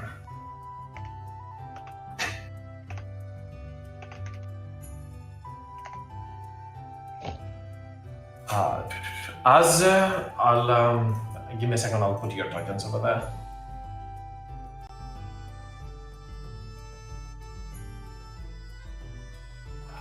As you take your time and make it all over there, you see all these burned buildings, all of this destroyed from time ago, that have been ravaged, destroyed, even looted. Most of them are extremely abandoned. You might only hear a few insects crawling through the one place or the other, as some serpents seem to be slithering into the distance. You do not hear much, yet the appearance of said serpents seems kind out of the normal, at least their presence here. As you slowly move towards there, you take a quick look around. No one on the horizon, not a single sound can be heard, and no shade inside these buildings. Not a movement, dead silence all around. But that will soon change, as you can hear the roar of a lion into the distance. How far is the roar? Could we guess? You kind of all turn your eyes towards there, and you cannot see something. And slowly you hear birds flapping. You get one turn to do if you want to do anything before this thing approaches. I take out my shield. Roll me initiatives. Casting Madrun. Stuff like Mirror that. image. Not really much I can do, so yeah, just roll initiative. I got all my spell slots. Hell yeah. What is spell slots? Yeah, that checks out. This is the other thing. Because it was a short rest, my resources have been basically all spent. Lol. I got everything back. I'm not missing You anything. bastards. Well, I'm going to let you guys take lead on this one. I did my initiative not show up. I had my token pass. Hi, I'm back. Are we rolling for initiative? Yes. Welcome back. No time to explain. Grab a cactus. And Start throwing. Valen, so that you understand what is going on, you're heading towards the abandoned town as mentioned earlier on, and there seems to be nowhere in the nearby vicinity as you approach towards there. The only thing that you may hear from time to time is the slithering of snakes, an unusual even number of them, population of snakes that seems to be kind of out of the ordinary for a place such abandoned as this one. Okay, it seems to me to be somewhat dark. Would anyone object to me brightening it up a little? No. Nope. I mean, we've already been spotted. Oh, we've already been spotted. Have we? Not spotted, but you heard the lion's roar. Yes, second, Valen, I'll have to re-roll initiative for you because I used light on you, but no worries, you had a 20. Yes. That's right back. But yeah, as Nautilus picks up his shield, Valen, you create light to illuminate around you. half-cast mage armor as Madeline and Jorkul prepare themselves for combat. Ternov will just be following Madeline for now. As I gave you this turn, and you hear from around these snakes, the formation snakes, slowly start to make an entrance as they slowly start creeping up towards you. And you see these weird two-headed monstrosities of a snake that has no tail but two faces over there, as another one will just enter. And before I get you to act on your turn, and you see right on top of that rooftop, the Chimera lands, over there and roars all around. Talius, your turn. Everybody ready? Can't get very far. I will run 50 feet towards it. Really long. And how high up is it? Like how far is it from me? 20 feet on top of the roof, 25, something like that. Dang, okay.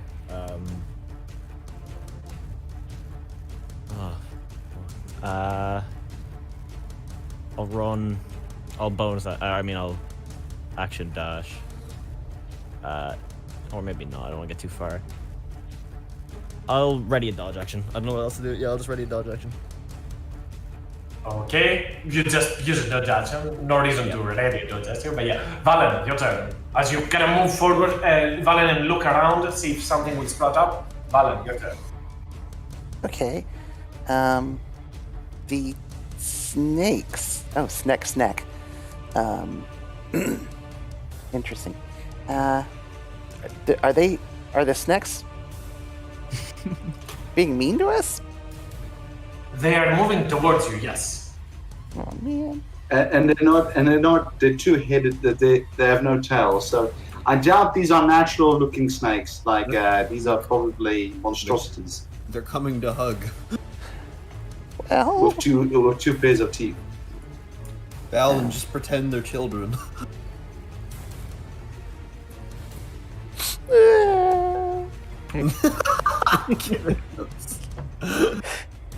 yeah, I'm just gonna zap him.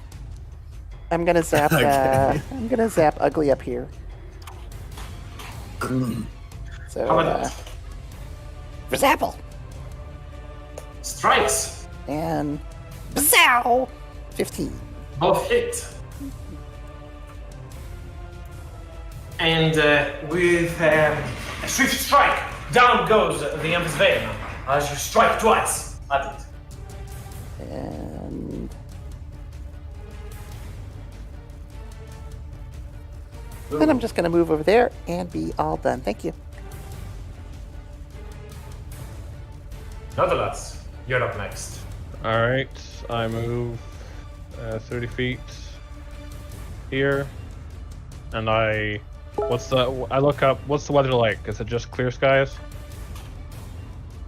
Clear skies, yes. Oh, well, not anymore. And I cast Call Lightning. Yeah, right about...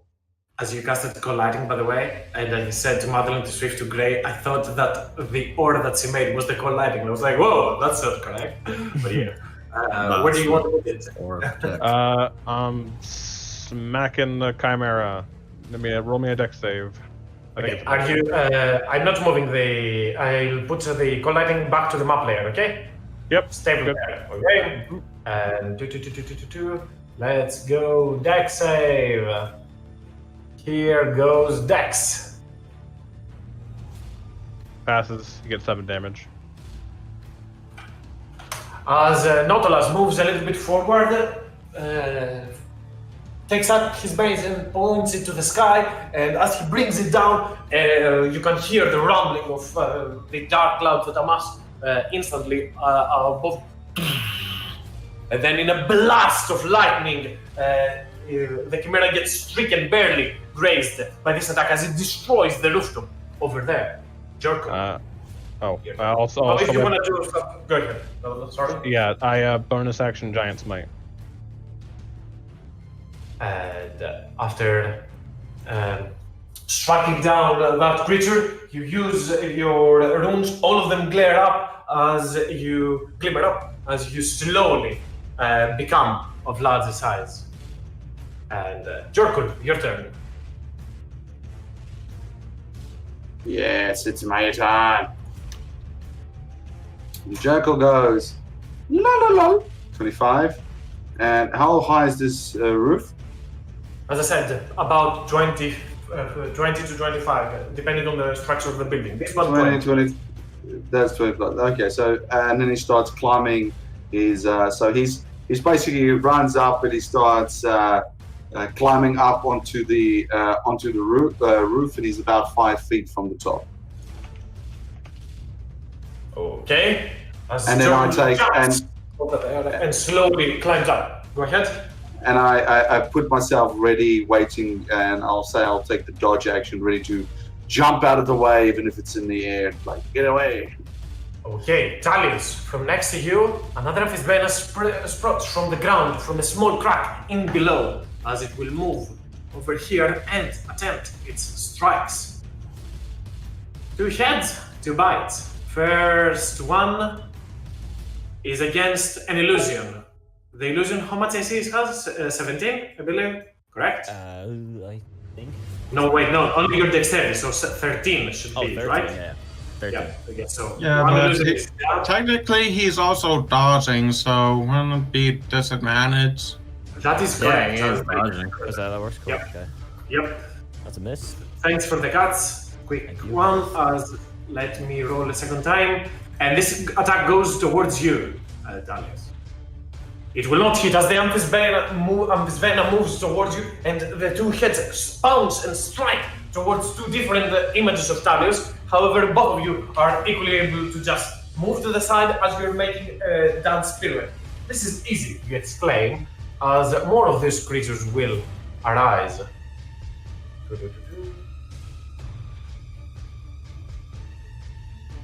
Taking a dash action to come all the way here, as from that building that you are, Jorkul, next to you, a way bigger version of the same creature will appear, breaking through the walls and moving around, slithering. It will move over here, and I believe it has some climb speed and some reach. And I do not have the reach to constrict you, so I'm gonna make 2 bite attacks against you. Did you take the dodge action, Jorkul, I believe? Correct. As again, both heads bounce towards you, but none of them will hit. Jekyll hangs on the side of the house as this thing suddenly comes up, starts picking, and as every time he tries to hit him, he just slightly knocks it away, his sword clanging on the teeth of this giant serpent. As both of these Amphisvenas come out of their holes to scroll and slither towards Valen and Talius, Ternok kind of just holds onto Madeline and then just runs to the side and becomes invisible. I found the mother! However, right behind you, Hearth and Madeline, another one of those creatures will appear, breaking through the building. Sorry, over here. It is where it enters, and will start slowly moving towards here. I believe it is within your reach, Madeline, so you can make an attack against it. Yeah, we're gonna do that. Glaive, let's see. 15 hits. Yeah. Okay, cool. It's not one of those. Not bad. As the creature moves forward, you go ahead and pinch it on one of its heads, as the other one will come straight for you, Madeline. And with a reach of 10 feet, Yep. it will attempt a bite attack. Yep. I assume that That's hits. Yep. As one of the heads jumps and bites you onto the shoulder, as you use the other end of the polearm to put it right back, it will attempt also to constrict Harp. But fail miserably as the Fizbena tries to crawl up and wrap around him. Harp easily just, using his innate flame, makes the creature just be afraid of him for a moment and hold off on the attack. Harp, your turn. Well, seeing as it's conveniently right next to me and large size, I will just drop a bonfire right beneath it. Okay, let me make a dex save. That is not a great roll. And that is a success as Harp, you raise your hand and flames sprout right underneath the creature. Anything else? That will be all for now. Okay, give me just a second to make the... I should create a token for that. That would really expedite this process sometimes. As the Chimera, next up, after it roars, it will start flying. I have not picked a target. Bigger target, we are going for that guy, as it will fly above Talius. Double checking the flight speed. Oh wait, I do not have that much flight speed. So it will fly above Talius, and to make your life easier but also annoying, it will breathe fire upon you, but also onto these snakes as well. So Talius, make me a dexterity saving throw, and you get advantage because you did dodge. All right.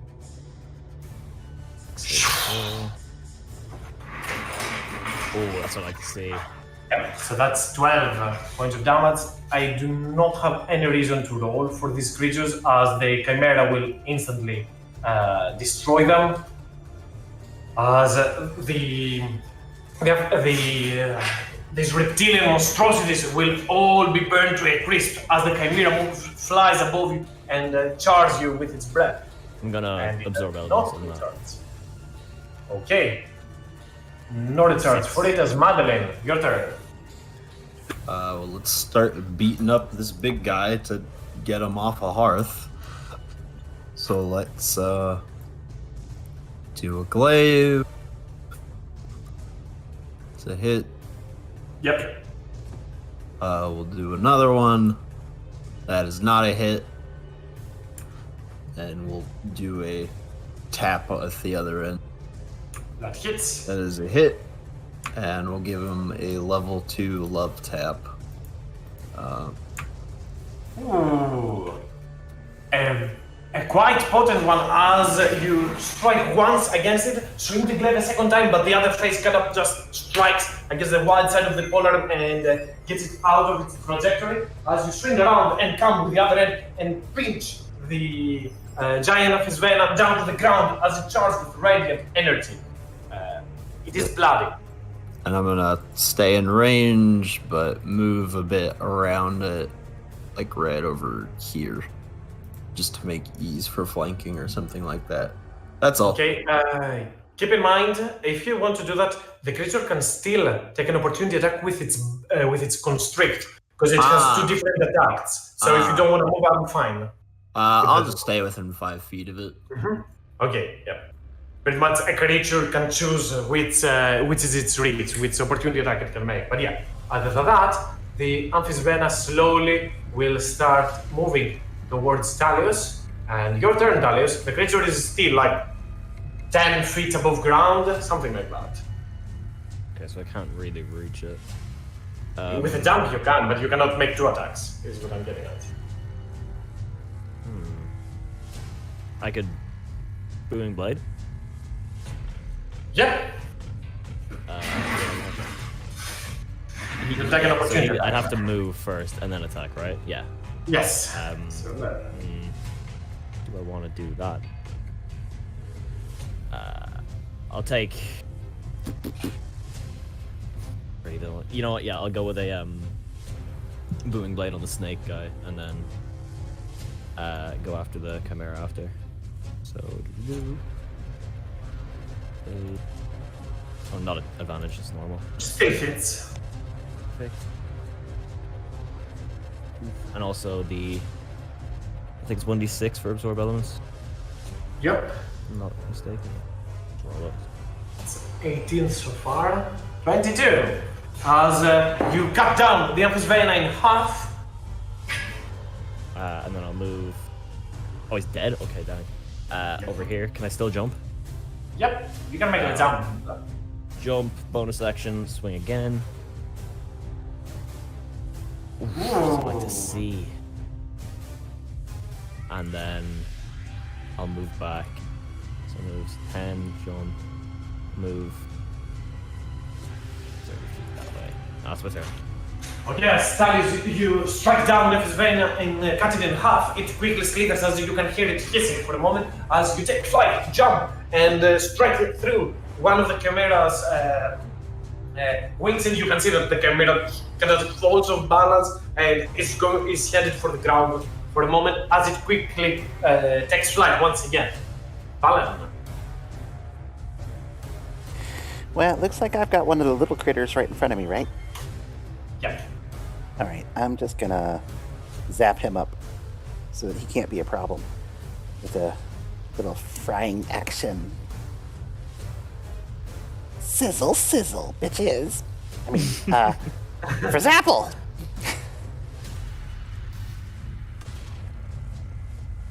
Give me the second one as well. I'm trying. Uh-huh. There we go. Ooh, that was max. With a quick step back and 2 radiant strikes, you hear the blast that will be the end of the reptilian monstrosity. Okay, and then I'm just gonna take a quick step. It looks like this is a building with all the overlays and everything. It's a little bit difficult to see, but it looks like that's a building. Yep. Okay, then I'm just gonna stop there, standing between 2 smoking corpses of snake sausage. Valen, as you turn to the side and put your back against the building, your sight seems limited for a little bit as it becomes darkened and dims further and further. You blink again and again, seems fine. Not at us. I'm gonna strike the Chimera with lightning. Dex saving throw, please.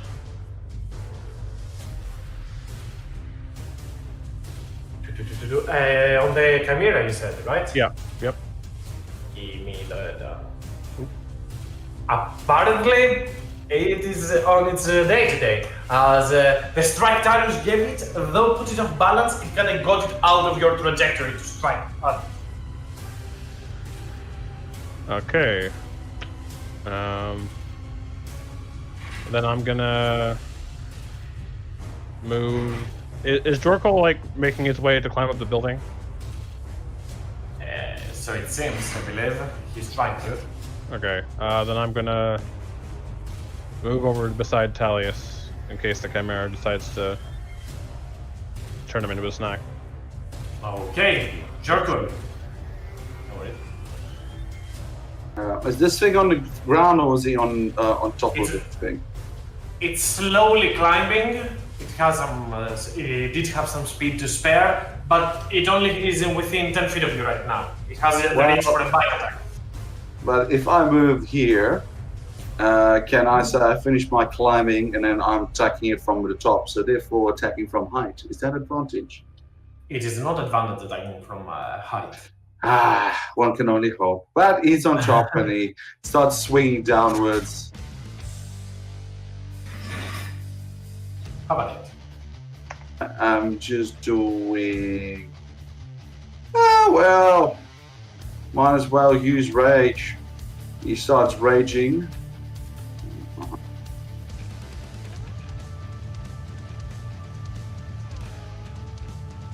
And starts slashing at the thing.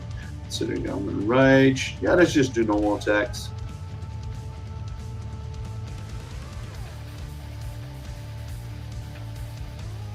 Both hits. First one. On the 1d6, just ignore that, sorry. Still got the Hunter's Mark finger on. And then the second one, the 1d6, just ignore it still. But I do have Colossus Slayers. Of course, a 1. So 35 damage total. As your Don't newfound lie. falchion is quite serving you, 2 quick strikes tear up the face of the giant of his venom, making 2 very large scars across its body, as it will, in retaliation to all this, will attempt to strike at you with 2 bite attacks.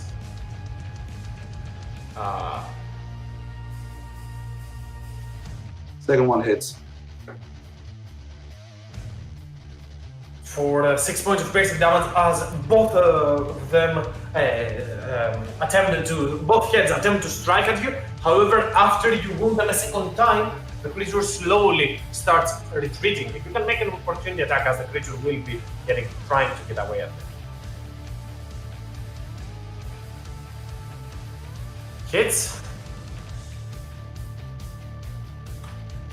Just ignore the second one. So, the second one. Just ignore the 1d6 until I have spell slots. Ternok, invisible, will move closer and will attempt to assist you. Madeline, grab the attention of the creature, as said creature now has good old blind sight. So I'm gonna do attacks. 1 on Ternok and 1 on you, Madeline. So let's do 1 to Ternok and 1 to Madeline.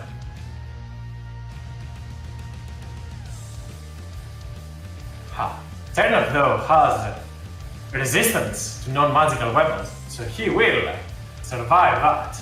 As the creature bites at Ternok, you can hear him, I'm not doing that again! You can run, you know. Try to shine! Harp, your turn.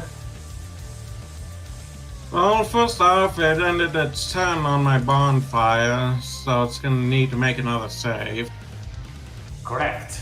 Remind me next time, because I seem to have forgotten it, but yeah. 10 points of damage. I'll push you a little bit so I can see the fire. Yeah, Harp, your turn. Okay. I'm gonna start bringing up my daggers. Just 1 this time, it'll be 2 next time. That strikes with advantage, because Ternok did 8. So roll for a crit. Nah, but still 3 points of damage as you stab the head, one of the heads of the slithering creature. Anything else, Harp? Nope. Okay, as the Chimera will come right down straight to both boys over here and makes 3 attacks. So let's do D2s. 1 is I'm gonna do 2 on Nautilus and 1 on Talus. I protect Talius, even though Okay, he has mirror image. Okay, so for Talus, let's see first. I hit, I believe, an illusion. Yes, it is an illusion that I hit with a 6, since you have all 3 of them right now. It's 6, 8, 11. So yeah, an illusion it is. And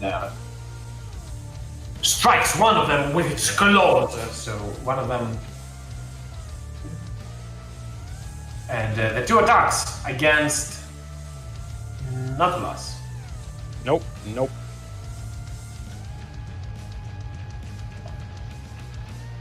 And as the creature comes down and strikes at Talus, 2 of its heads, the head of the lion turns towards you and attempts to bite you, as the head of the goat tries to strike you from the other side, as you put your bulwark in front of Talus and kind of give cover to yourself as well. The creature, as it roars and strikes, it will take flight. And Talus, you can make an opportunity attack. Please. Blade. Swoosh. Great. 14 barely hits, yeah. It hits. Okay. As the creature attempts to fly up to the sky, you can strike at the back and wound its tail as it flies upwards to 30 feet and prepares for its next round. As Question. Madrun. Go ahead, Nautilus. Never mind. I remember. I was trying to remember if Talia Swimming bladed it, but it didn't. Never mind. No. Madrun, go. Let's move. So we're flanking. So like right there, I presume. Or do I need to move one more? The creature has blindside, so I'm not giving blindside. Flanking on creatures with blindside. Yeah. Oh, okay. Can I move back then? Yeah, Can I sure. track that movement? Okay. Yeah. No worries. Take it on that. Yeah. So just gonna roll normal because the help has already been used. So let me roll one of those. And level 1 love tap on that. Ooh. Yeah. Big. As you just swing around your glaive and cut down in half, split one of the heads in two. As the other head just drops into the flame, unable to pull back the rest of the body, it gets charred by the other flames. Alright, now you're good. And let's move 30. Oh darn, that other snake is out of reach. Whatever will I do?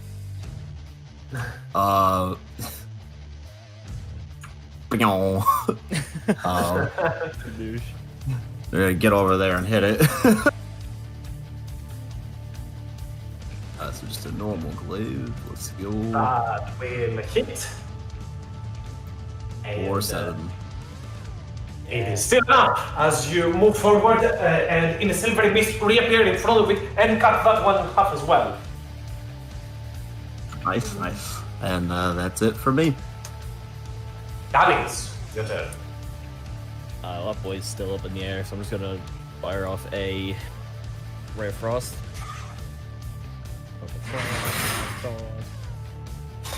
Oof. That will not hit as you point towards it and hurl a magic ray filled with cold energy as the creature just twirls around in the air and avoids the attack during its ascent. Bonus action, throw a dagger. Goddamn. Nope. As you heard that dagger as well, its tail will strike back at it and drop to the ground. Anything else, Alice? No, that's my turn. Alan, Okay.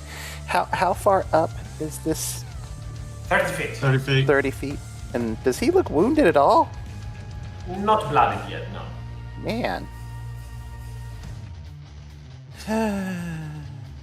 I guess I'll do the thing, right? Yeah. Love that. Fuck your flying creatures. Fuck you and them Fuck flying 'em. creatures. And down it will go. Well, that What was is supposed this to be creature strength, you but I'll talking take the about? roll. I believe I have the same, same Yeah. modifier, sorry, my bad. As you look at this creature and remind yourself, oh yeah! And you put both of your hands up and then force them down as the Chimera, though airborne, instantly starts losing its ability, and though it crawls with its claws up in the air, gently falls to the ground, whoosh, trying to ascend, trying to climb in the mid-air, not one. But yeah, the creature is on the ground. Anything else, Father?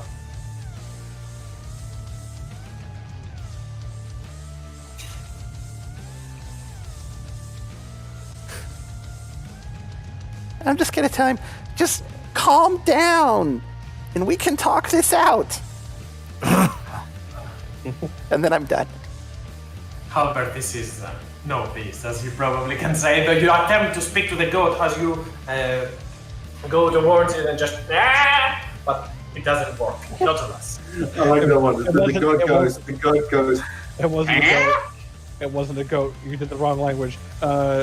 Nautilus is gonna run up or to the side of it, I guess. And I'm gonna throw the shield to the ground and I'm gonna attempt to WWE this shit. I want to grapple it. Yeah! Get it. I have advantage because I'm big. Let's see. Oh dear. The creature will say no as you attempt to get a grip on it. The creature will turn towards you, and with the goat head, it will strike at your chest to push you away. Action surge, do it again. You are I'm grabbing not this man. listening. Ha! I'm grabbing this man. As this time again, the horns slow retract and try once again to bounce you, but you are not having any of this as you drop your shield, you said, or your mace. Yep. I'll yell to Talius, get it! As you get a grip onto that creature, and Jerkul, you're next. I need to get through there. But luckily for the zipper thing, I go, woo! I fly off the roof and I'll land 40 feet here. As he does that, he pulls out, as he lands, he rolls, pulls out a javelin and tosses it at the creature.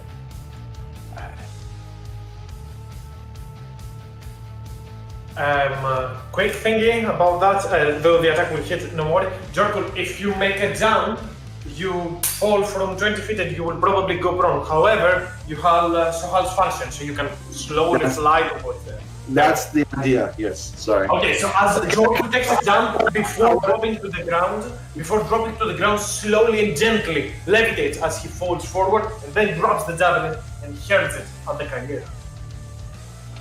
I'm gonna joke and just say it's like flying dragon, crouching dragon style.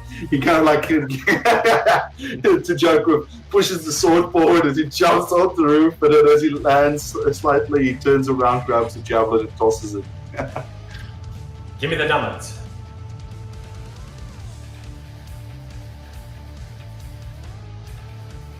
For 9 points of damage as the javelin strikes at the shoulder of the Chimera.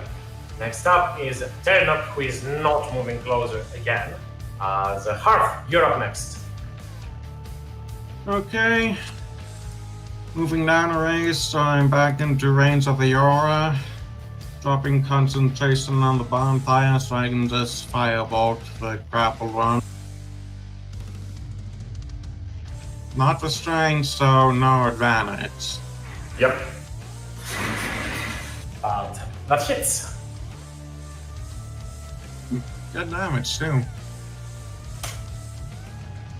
As Harf, you create a small flame onto your hands and let it go as it strikes onto the face, and the mane of the lion slowly starts getting flamed.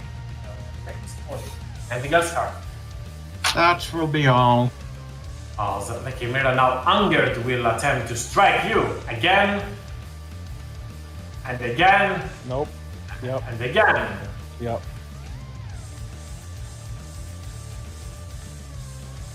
Ow.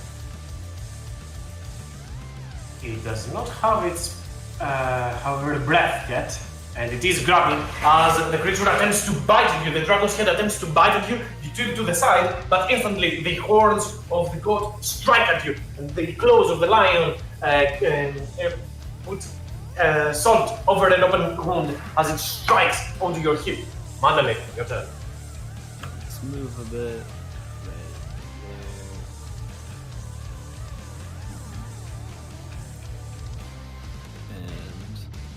Yeah, we're not going to burn a Misty Step, so we're just going to go the defensive route. Just going to dodge and then just use Harness Divine Power as a bonus action, and that'll be it for me. Okay. Talius, as Madeleine moves forward, grabs her holy symbol, and you can see light going straight up through your veins from the hand that grabs the holy symbol. You can see all of your veins lighting up. As Talius, your turn.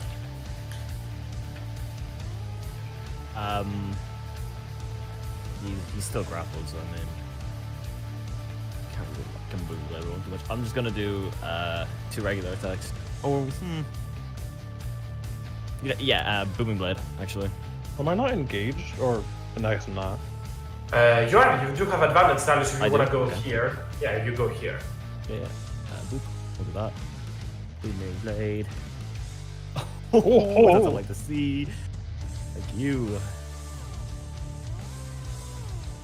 That, and then bonus action Hello. swing again.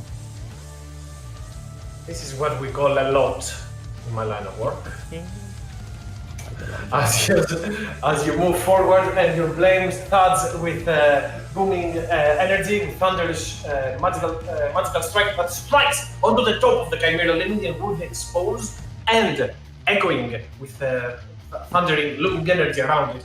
As you strike a second time onto the wings and create a near fatal blow. Alan, your turn. Well, I'm still concentrating. So, what? It ends Does when it that touches move? the ground. What?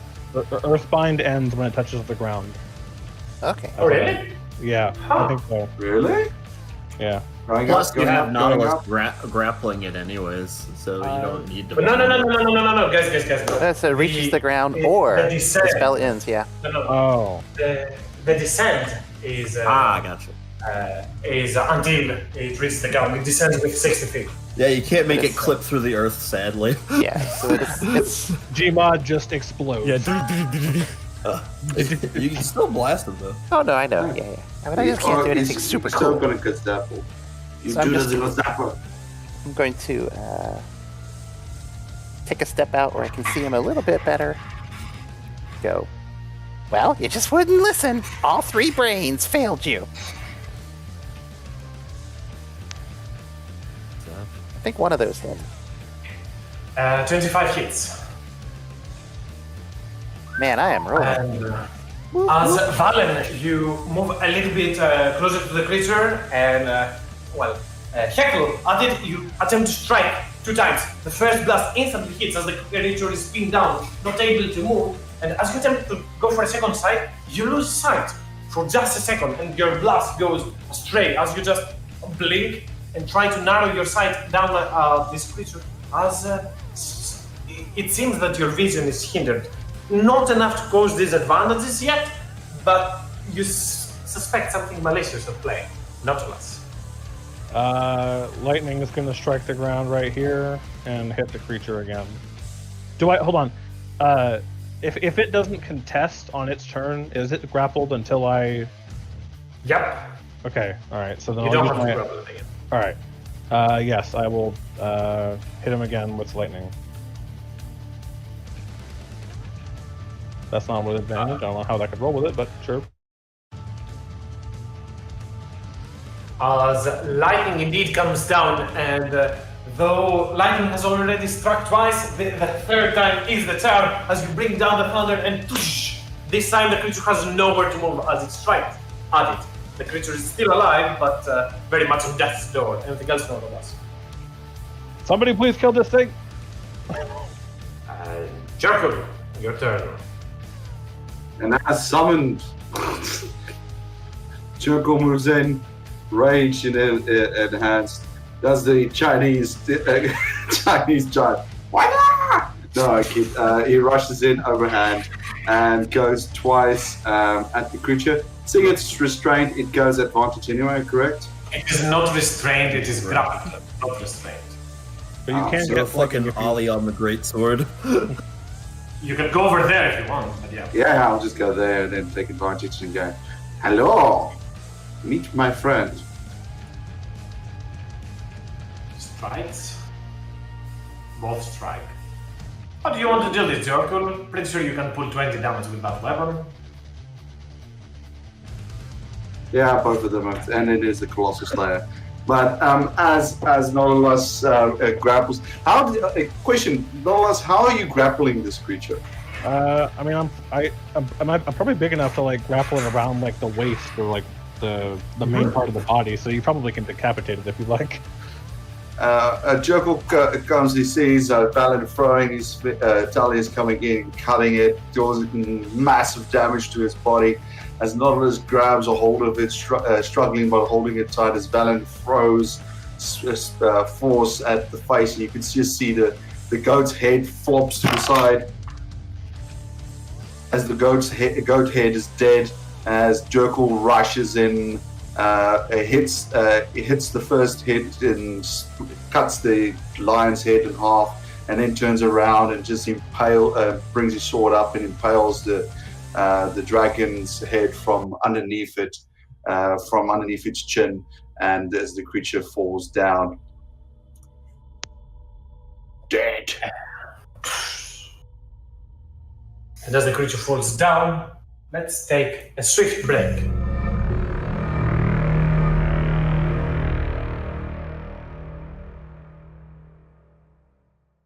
Down goes the Chimera as Jorku strikes the fatal blow, and Nautilus looks around to see if there's anyone else in the distance while the storms have gathered.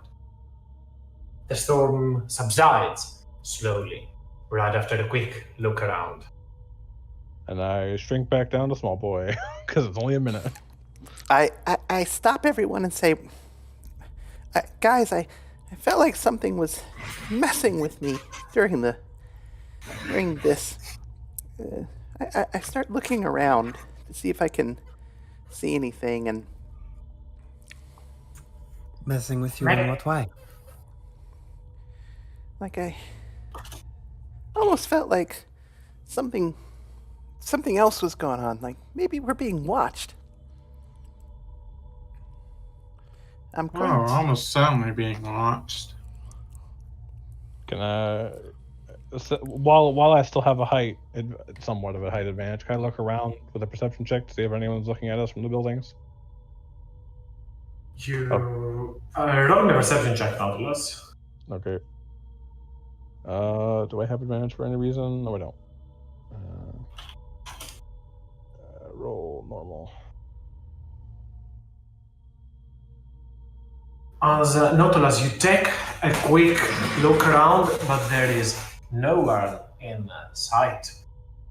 But yet you can hear a faint chanting coming down from below. Valen, in the meanwhile, as you try to squeeze out some use out of your your granted eyeballs, you try to look around, but your vision is a little bit obscured. You retract your hand and gaze upon it. The pupils of the new eyeballs that you have on your hand seem to be fading slowly. You're still able to see through the ethereal plane, and they are still able to alarm you. But it feels that their power is transcending into something else.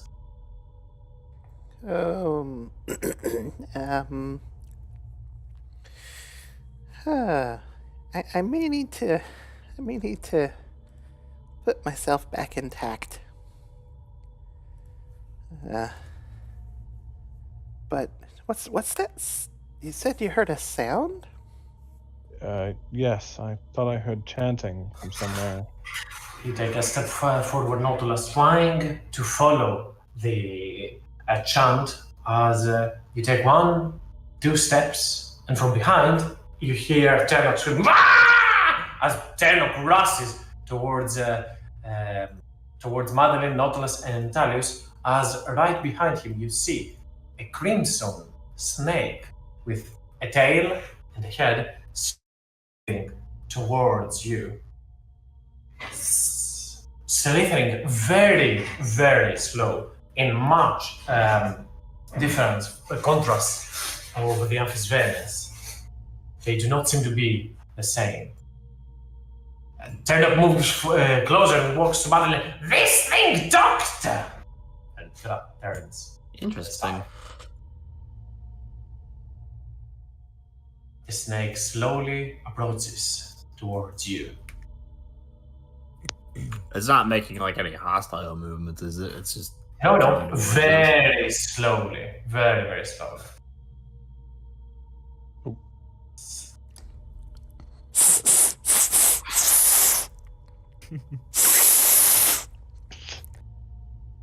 As you convey a message, Valen, what does that mean, by the way?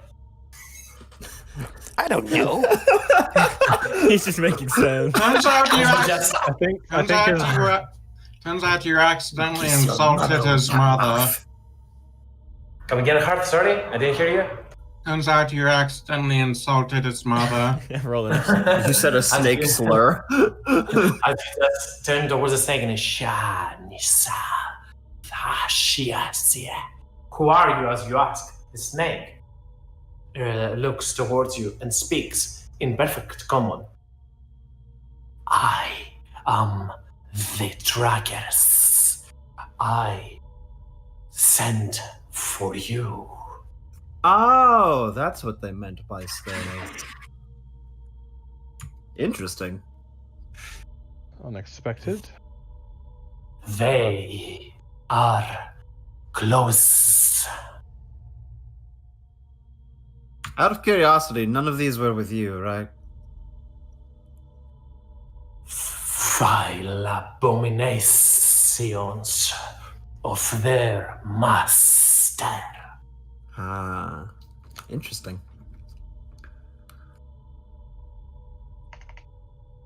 They Well, are, that's certainly a surprise.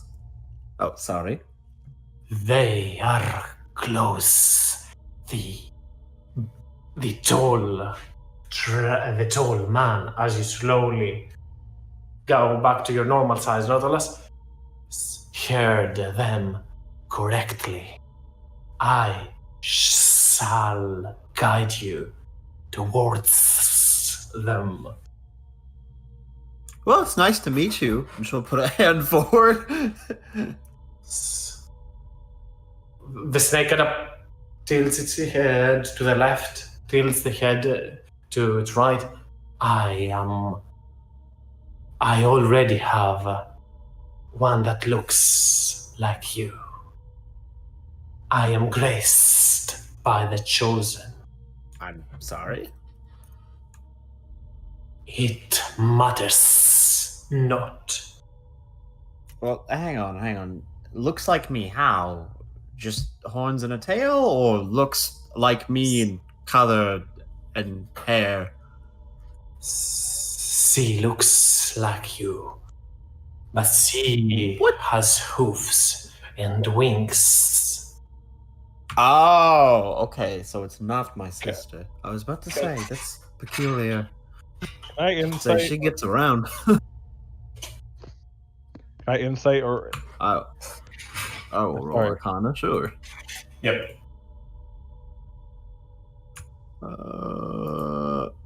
Though tieflings have been heard to have such characteristics, wings are not something that usually come by. Yeah. A campion, more like, seems to be the case, or a second boy. Oh, The two. one of those. Yes. out of curiosity, Mhm. Nautilus just looks at the snake. What is the name of this other one that looks like Madeline here? That information is of no use to you. That's fair. She is known as the Chosen.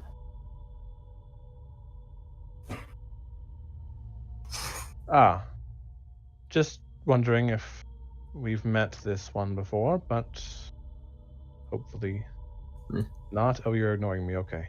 I wonder if he likes treats. We should get him some. I think he might start eating things. That we'll find out what he likes shortly. This is a I mean, constricting a snake that slowly slithers towards. Come, follow Nikki. Follow me. he's just got a very neat sheen of scales. I think he'd make a nice little pet. We Big must pet. remember when we come back, I need to take the heads. No, not really. Or just something. We need to take trophy. Wait, why do you? Oh, okay. Trophies. got Trophy. it. Yes, We should get you a bag for all of those. this is true.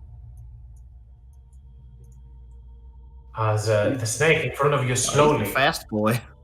creeps forward. Yeah, I'm moving it slowly towards there, and as it enters the establishment, Nautilus, the chanting that you were hearing seems to be coming from right below there, inside the loom, into the abandoned halls. Well, definitely sounds like the place. Well, they're either doing a ritual or they've got a really good lunch going on. Either way, I'd like to interrupt it.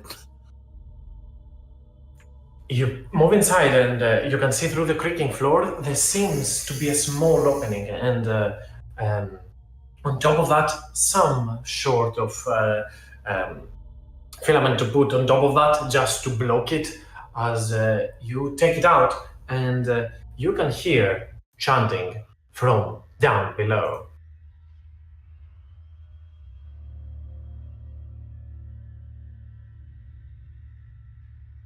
Well, Do we want to sneak this with some of the less armored party members going in first, or do we want to barge in and make our presence known? I think our presence is already known with us taking out the Chimera. And the thunderstorm. Yes, I probably did well to announce our presence. This is why we can't have nice things. Feel the rage inside of me not be so strong no more. But we must try, see what happens. Care for their brothers. They are powerful. They are its enforcers. Interesting.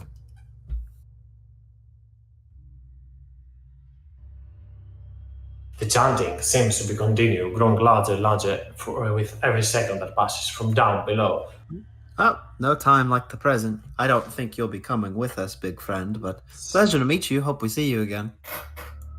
I shall watch you from above. And as the snake says that, you hear a loud scream of a woman, a cry for help down from over there, as she is screaming at the top of her lungs for aid, in pain. Sacrificing Okay. it is. Let's No go. more waiting. Yep. And one after, let me know who falls instantly, and if someone wants to wait like 6 seconds, pretty much a turn to do so, let me know if that is going to be the case. Anyone that holds back? Nope. I'm just waiting for the others to go through first. Do we want to decide like what order we go in? I'm just gonna drop you down there, and you can figure it out among you'll let yourselves. us arrange it. Cool. Yep. As Daniel will not be following that close into the. You know what? Yeah. He'll follow. No, that's fair. I'm elbow dropping. Not that close. Not that close, but close enough. And let me. I'm going to buy a giant snake. As you Why- one why I think after the it's other make a landing, you can redistribute the position of yourselves. As you just one after the other drop down there, you look Ow. up ahead, and as you can see, in the middle of all this stands a woman with barely even enough clothing. For other civilians like her into the city were probably harlots on the street. As you see a number of cultists, as she is tied hands and legs down onto this weird stake, all of those cultists seem to be chanting a prayer. As Can I just say I have a Conan the Barbarian feel now about this? As behind them stands a statue of a demon lord with two heads and two gems that shine with bright light, with a little bit bright light into the distance, as they look towards you and prepare to conduct the ritual. These two, with a quick look, the man over here that is heading onto the ritual with a dagger and a book in front of him chanting, and the man in front of him with two blades into his back as he kind of looks towards you and gets a hold of his blades, look fairly alike. As I would like some initiatives. Yeah. All right, a high roll. Let's go. Woo. Joko goes. My resources have all gone. It be like that. Knock is first. Ah, crap. I didn't get my token, but it's 21. Let me argue. It's not It's- what it is. I don't like those two natural 20s that I see, Yeah. especially with what they are. Oh boy. Wow. How did I do that? Huh, interesting. As the moment that happens, these weird abominations, these weird dogs with these weird monstrosities with two heads, unlike boy. the death dogs, but still quite potent, start racing towards you. Just a second to check movement. So 10 feet over here, and the creature inhales and flames amass around it. Right up next, the other one. I played them in the wrong order, but pretty much the same thing. Both of them move forward, and you can see flames amass next to them. As Terno will turn invisible and crawl to the back. Jorkul, your turn. Go for the dogs or not to go for the dogs, because I always have a bad. I've literally got PTSD from all those freaking hell dogs. It's like, what are they gonna do? Yeah, they're gonna flamethrower, aren't they? They're gonna flamethrower us. I know it. I just want a good dog for once. I've become a cat person now. I've always been a cat person. Yeah, same. Well, I'll try and distract. These are two statues, so. Well, let's see. Woo, mama! This is not making it easy for us, are you? Especially since my resources are freaking low.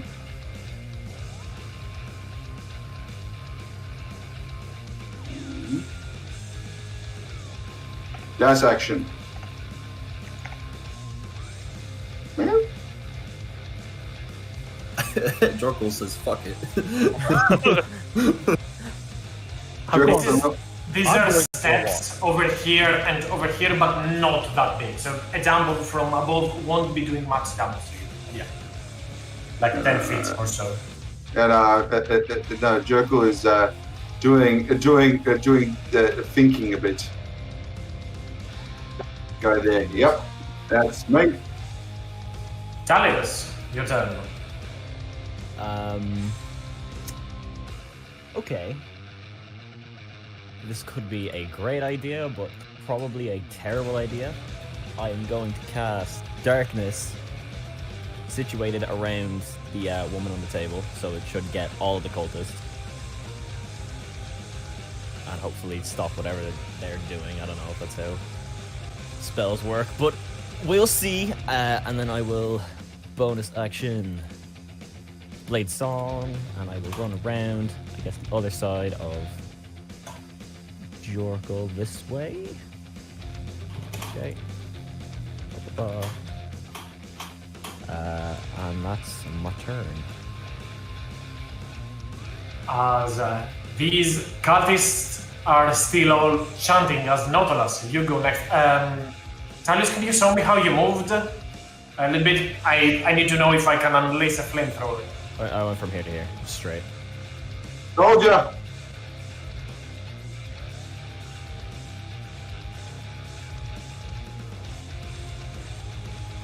Am I good to go? We good? Kevin? No, Oh, they both do it simultaneously. I got a weird disconnect. No worries, but yeah. Only the first one. Ignore the second one. Only the first one. Was it only Talius in the cone, or was anyone else in it? Yeah, you cannot. You're not inside that, Madrun, because it's only 15 feet. It doesn't reach you. Okay. So. Okay, Talius was in the aura when it went off, though, so he's got a +2 to it. Yeah, for sure. Talius, roll me your dex save. Kind of forgot I just don't take the damage. Okay. +2. Okay, so you suffered 7 points of damage from that as the two-headed Cerberus lets loose a flaming breath at you. My turn. Yeah. I did not skip you? No. What happened on the initiative order? A little bit weird. No, I think it's fine. Okay, sorry, my bad. Nautilus, your turn. Go ahead. Okay. I'll look to Malin. I don't know if you have this prepared today, but probably a good idea to try it now. I'm going to walk up and I'm gonna slam my hammer against my shield and I'm gonna cast Spirit Guardians. Nice. Okay, as Nautilus, you move forward and you're going to hit the other breath weapon of that creature for 7 points of fire damage. Make me a dex save. Okay. You still get +2, let's say. So that's 13, which means that you make the save only 3 points of fire damage. Okay.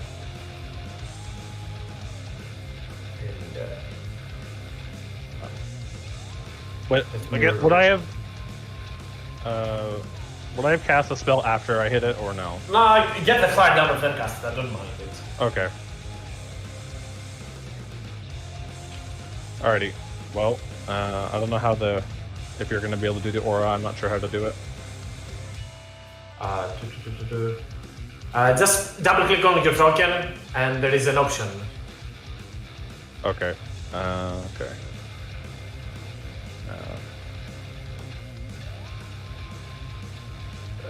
Where is it? 15 feet radius, so 30 diameter. Right? 15 feet radius, yes. But that it will be certain correct.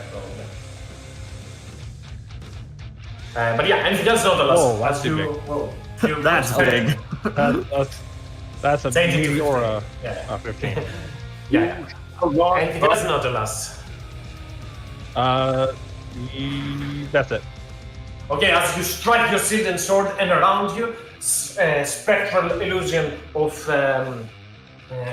warriors appear around you with wielding spectral greatsword. As right up next, the one behind puts his hand into the air, like he does not care, and continues chanting in abyssal. As you, as Madeline and Harp and Valen from behind, you hear them like, "This is bad!" As Talius, your darkness is dispelled as, give me just a second, as a ring of crimson fire appears all around and charges instantly all of the cultists, one after another. And as that is going on, you hear the screams of that woman slowly fainting. And though you cannot see inside of what's her fate and what is going on, something arises from there. I'll put her onto the team.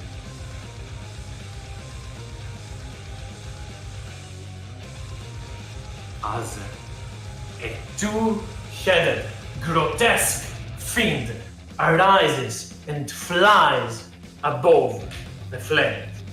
Ishnarya, Ushna. And I said roll initiative. And yup. Right up next, the man over here. I need to make a death save on that guy.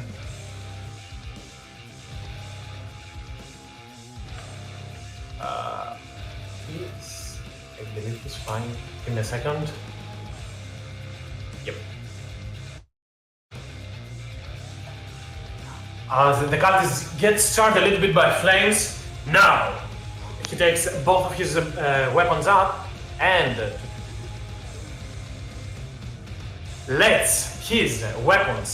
sets his weapons ablaze.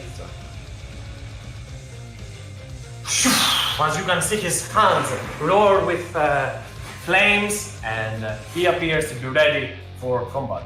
As he'll take a step backwards and hold an action. Madeline, your turn. We're gonna go up. Well, I didn't prepare that today, but we've got the other one we can try. And she's going to go up to him, and she's going to basically clash her glaive against his hammer as the glaive charges with lightning as she casts Elemental Weapon. As that's a nice. That's pretty nice, I'll admit. As with lightning, your glaive charges and have it. Yep. I believe it's it is an action, not a bonus action. Oh, it's action. Okay, that's fine.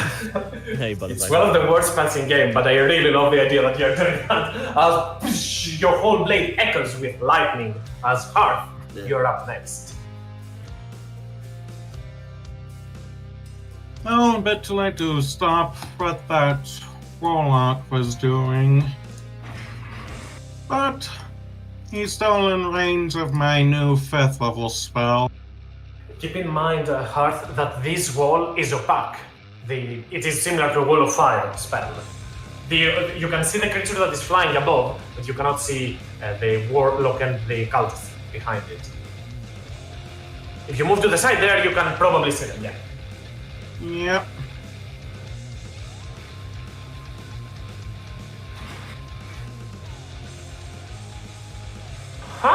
Going out with the big guns as you turn towards him and cast a spell. As you speak a few words of power, what are you saying towards him? Because I know it's only verbal components.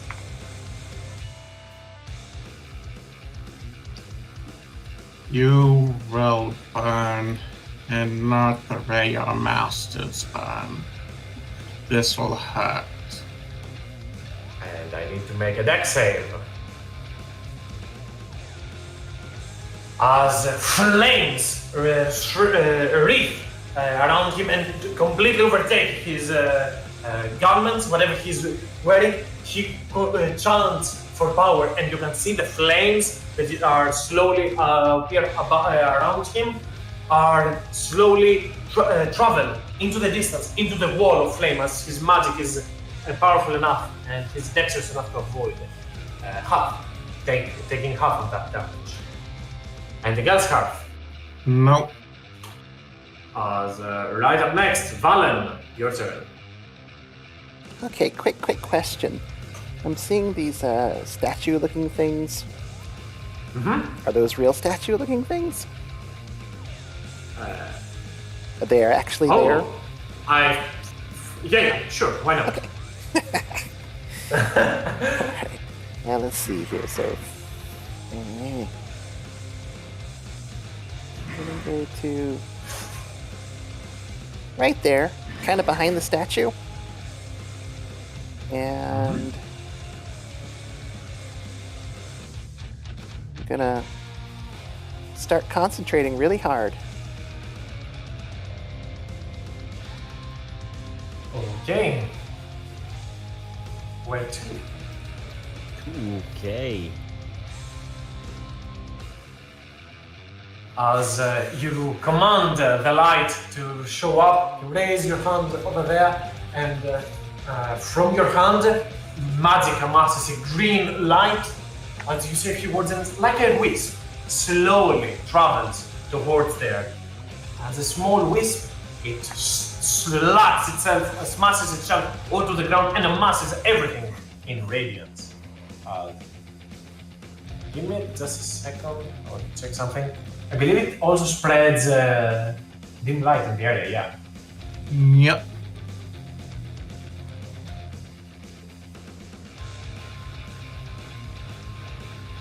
Give me just a second, I'll put it again, just making sure. Is this where you want to put it, Valor? I think so. I think that's the best place. I'm trying to get the one pup in there. Okay. If It explodes on the ground and spreads all around corners. If you want to, did you want to get this one as well here? Or? Yep, we did. Okay. Sorry, my bad then. I might have and this one or no? Sorry, I moved it again. No, I was actually I don't want to get that one because I don't want to endanger my friends.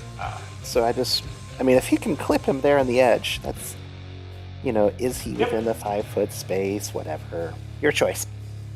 No.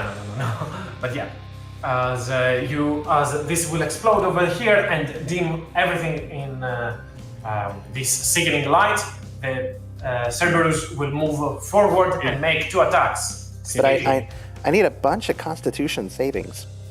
Oh, Or is that on their turn? On their turn. Okay, cool.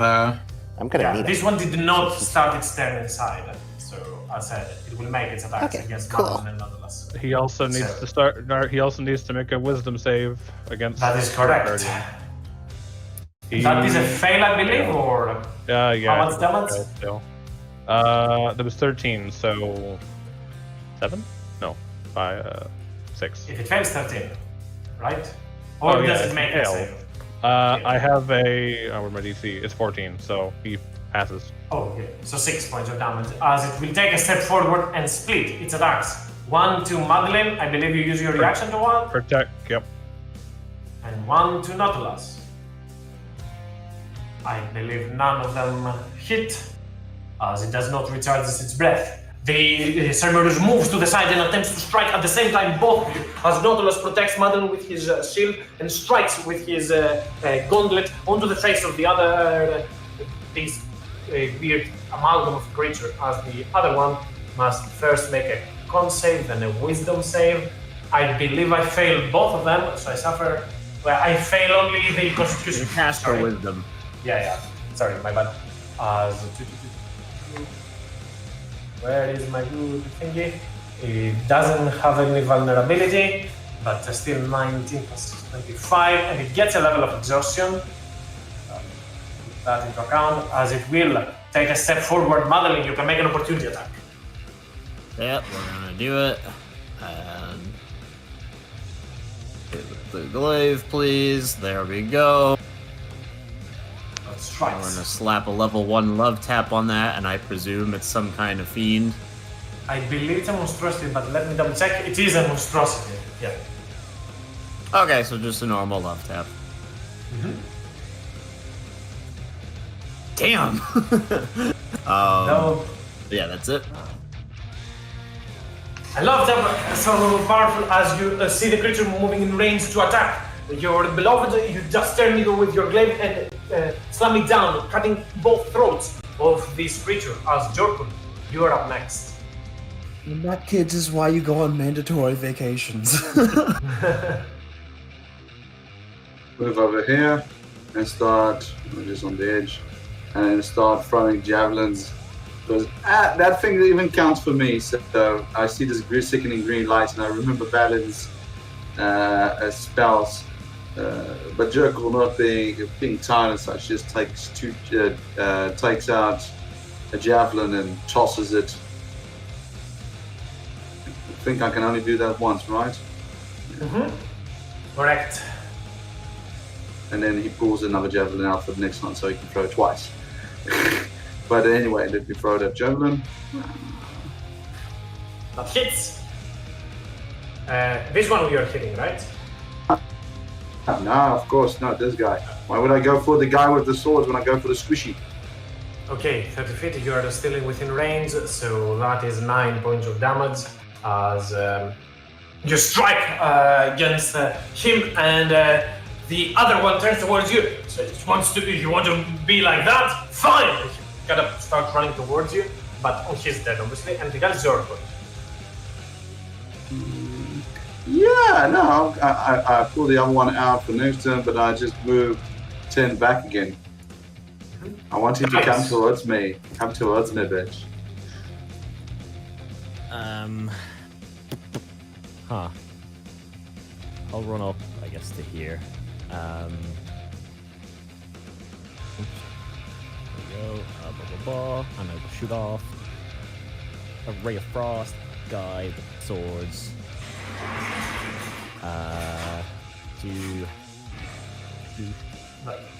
That hits. Okay. Take damage and I guess bonus action dagger. Oh, well, that's a miss. As you hear a ray of frost towards him, as he's moving towards Zorko, his movement is hindered. You throw another dagger at him, but he avoided at the last moment. And the Gastarius. I think that's me. Yeah, I got nothing else. Right up next, the two-headed Nalfenshni demon looks towards everyone, and I need to make a con save first and foremost. But I actually doubt that I can miss on that. It has pretty big saves. jeez. As it just kind of stands over there, looks towards you. And in telepathy, Hearth, Valen, both of you hear. You stand behind in the comfort of your range. And the creature will actually teleport over here. Either next to Hearth or Valen, I'm not sure of who. So one is Hearth, two is Valen. Closer to Hearth, in reach of Hearth, as it appears right beside you. And you can hear Hearth on your mind. Where are you going to go now? Is he still in like the spirit guardians or no? No. Gotcha. No, he appeared over there. Gotcha. Yeah, no worries. That is its turn, and Nautilus, your turn. Well, it's probably going to be best to kill the small fries while we have the chance. So I'm going to take a swing with my hammer at the double-headed doggo in front of me. Cerberus, it's called the Cerberus, but yeah. Nope. Not giving you the. Oh hell! Oh, bad dog. Boof.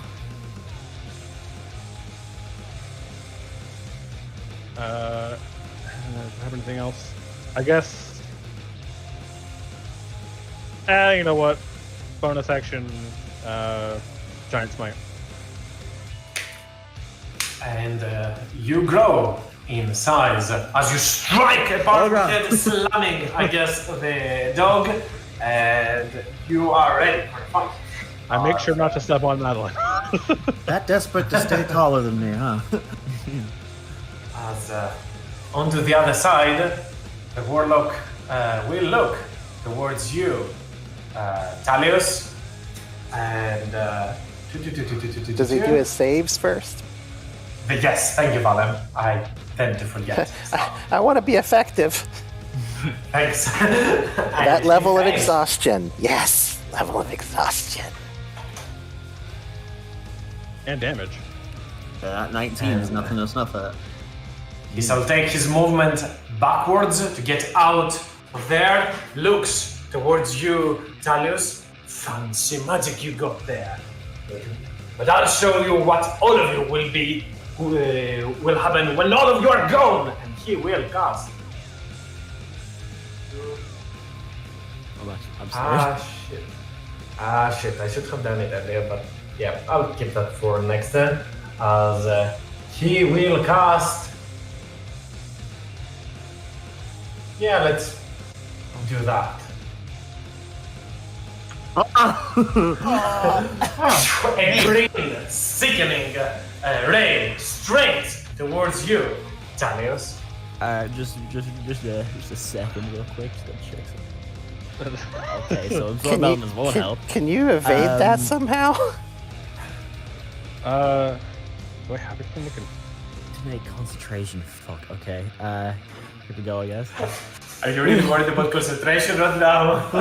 No, I was looking at Blade Song to see if it gave me a bonus. Oh, okay. I guess I can't miss on an attack roll. Damn, I could have helped, but that's about This it. is 32 points of damage straight towards you, Talius.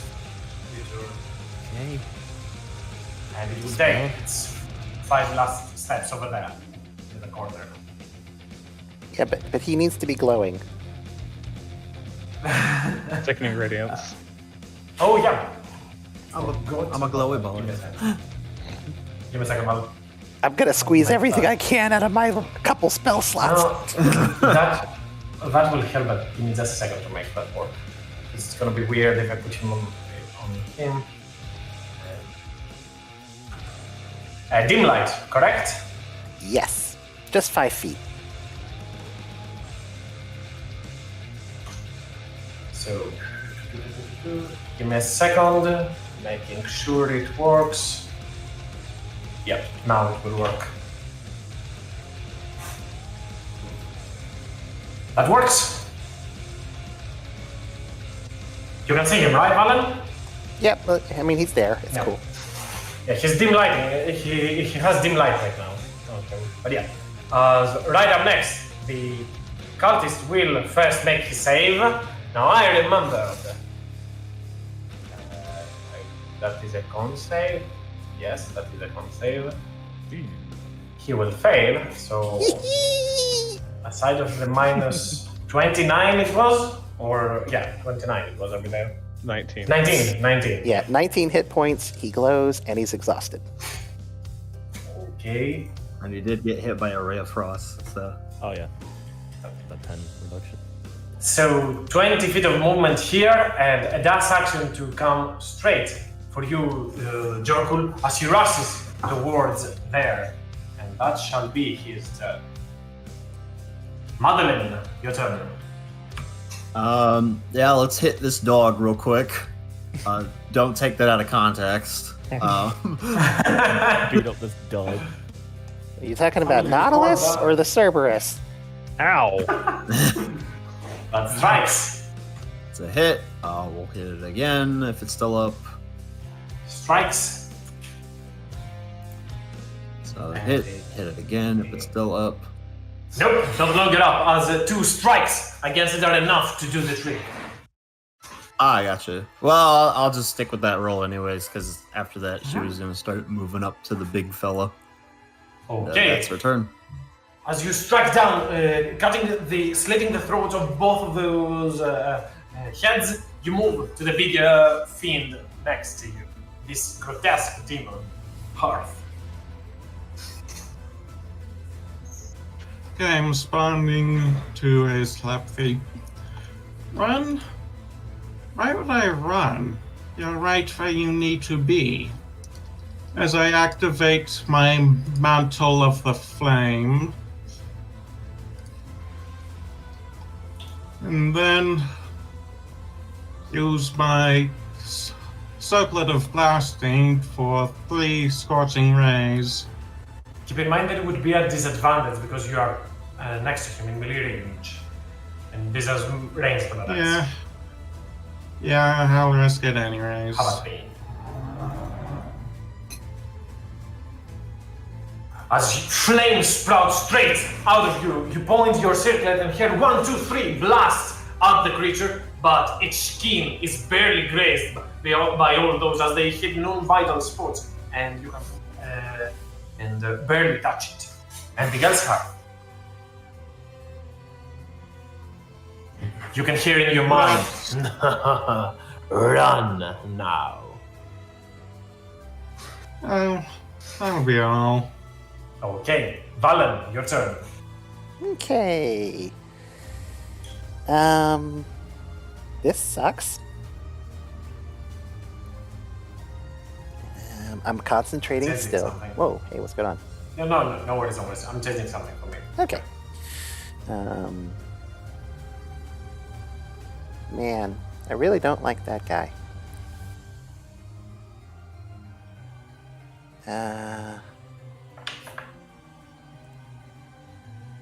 I yell out to Hearth. Hearth, you want to go for a ride?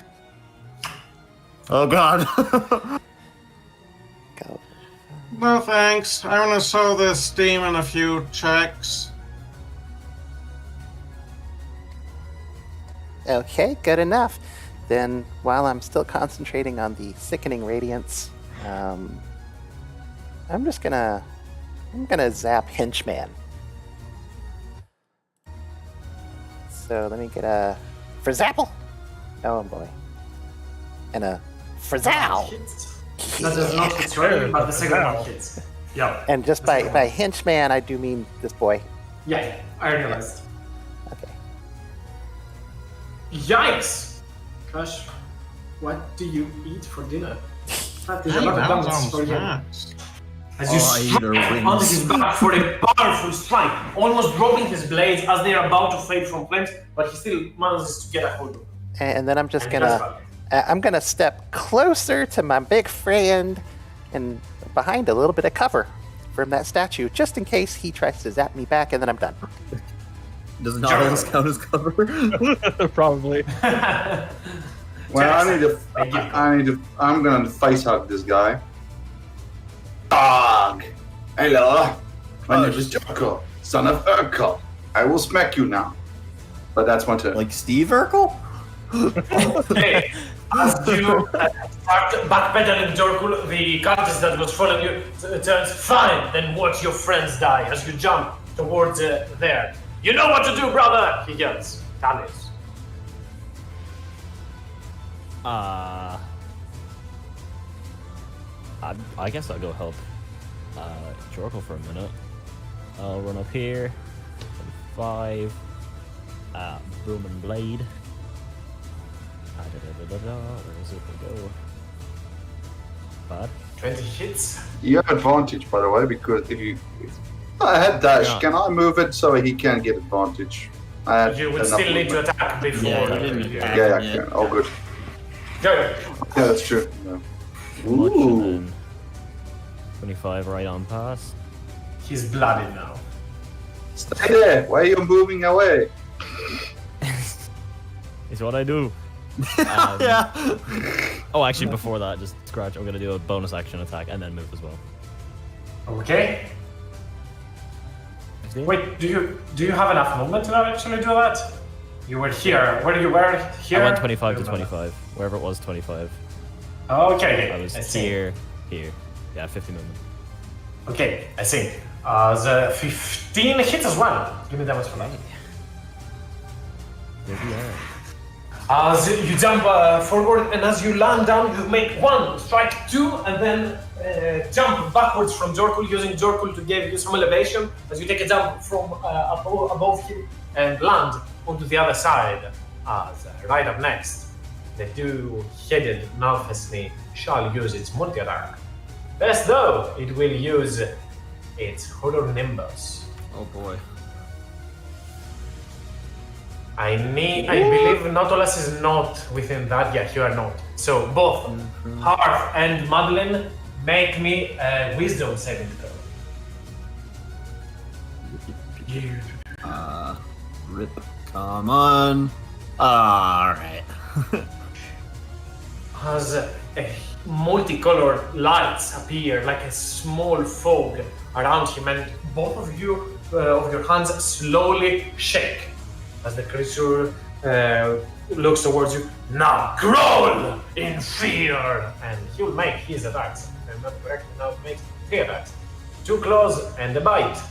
So let's do bite. Let's do clone Madeline. It's a hit. Yeah, I assume so. As it strikes out for 17 points of slashing damage. One of its heads will turn. Go ahead. Nautilus. I redirect that attack to myself. Okay, how about it? You can do that?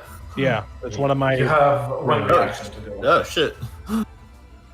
But you're gonna regret doing that. Well, I'm not sure you're gonna regret it. As the bite attack, one of the heads will try to bite half. Don't do it at your own.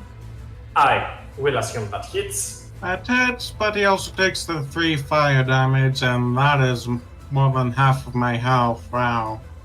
Oh. Very powerful bite at half, as the last claw will go straight to Madeline. And see, That 19 hits. it. Yep. For 15 points of slashing damage. Cool. Keep your blade now. As the Nalfesni stands over there. Both of you are frightened, by the way, Hearth and Madeline. As Nautilus, your turn. All right, hold on. I gotta remake a con save for my spirit guardians. So I took that hit. Okay. You took the fire damage, right? Yeah, all of them, all 3 of that, without resistance, because you ignore all of that. But yeah. Yep. All right. Shit. Yeah, so I gotta make sure I use that. I'm gonna hold the hammer and activate the storm room as a bonus action, and then I'm going Okay. to move here-ish. I think I can move here. Right here. Yeah, and I'm gonna, as I'm walking towards the Nalfishni, I'll turn back, throw my hammer. Well, I don't throw it, but I throw my hammer back towards this fellow, and I'm gonna cast Guiding Bolt at 2nd level. Okay, I assume before you move, as you move, yeah, make him attack. Yeah. Okay, so turn off advantage. Pop. That strikes. Why, he's having such a bad day. He's bloody and bruised, as I said earlier, but yeah. Yep. Next attack has advantage, and then, yeah, my turn is done. As Nautilus, you move closer to the Nasrusni and hurl a ball of light straight back to the cultist. He's wreathed in light as right at now the warlock with both Jorko and Talius in front of him, bloodied. He slips in his own blood. Ah, tasty. Now, where were we? How you get diseases? Begone, he'll yell as he'll cast banishment on the two of you. Jorko and Talius, make me a charisma saving throw. Charisma. Just to me, It's a it 15 costs then. 12. Oh, fuck. I don't have anything for that, do I? No, I just gotta roll it. That's the biggest vibe check of all time. Oh my god. Inspiration? I'll use it. Fuck it. I got 2 of these. Same here. What's the DC? 15. Oh, fuck. I have.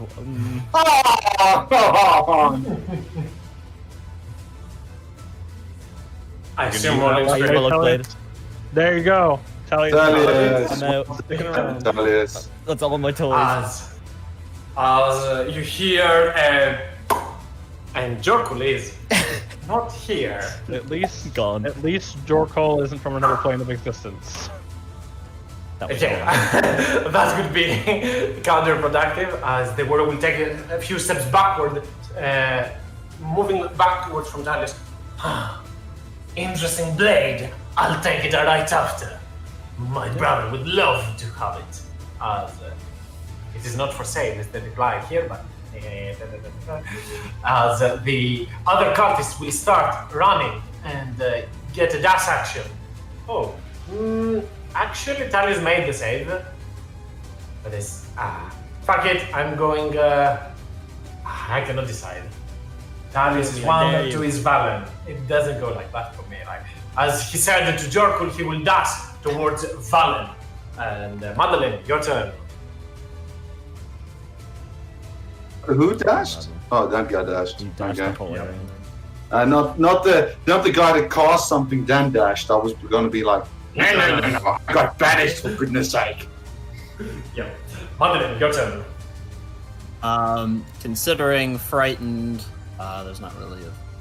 I should probably put something on for that. I'll just put a pink on. She's gonna come around. This is probably gonna hurt her a bit because the damage or whatever. But so I'll take the 3 damage and I'm gonna lay on hands Hearth for 30.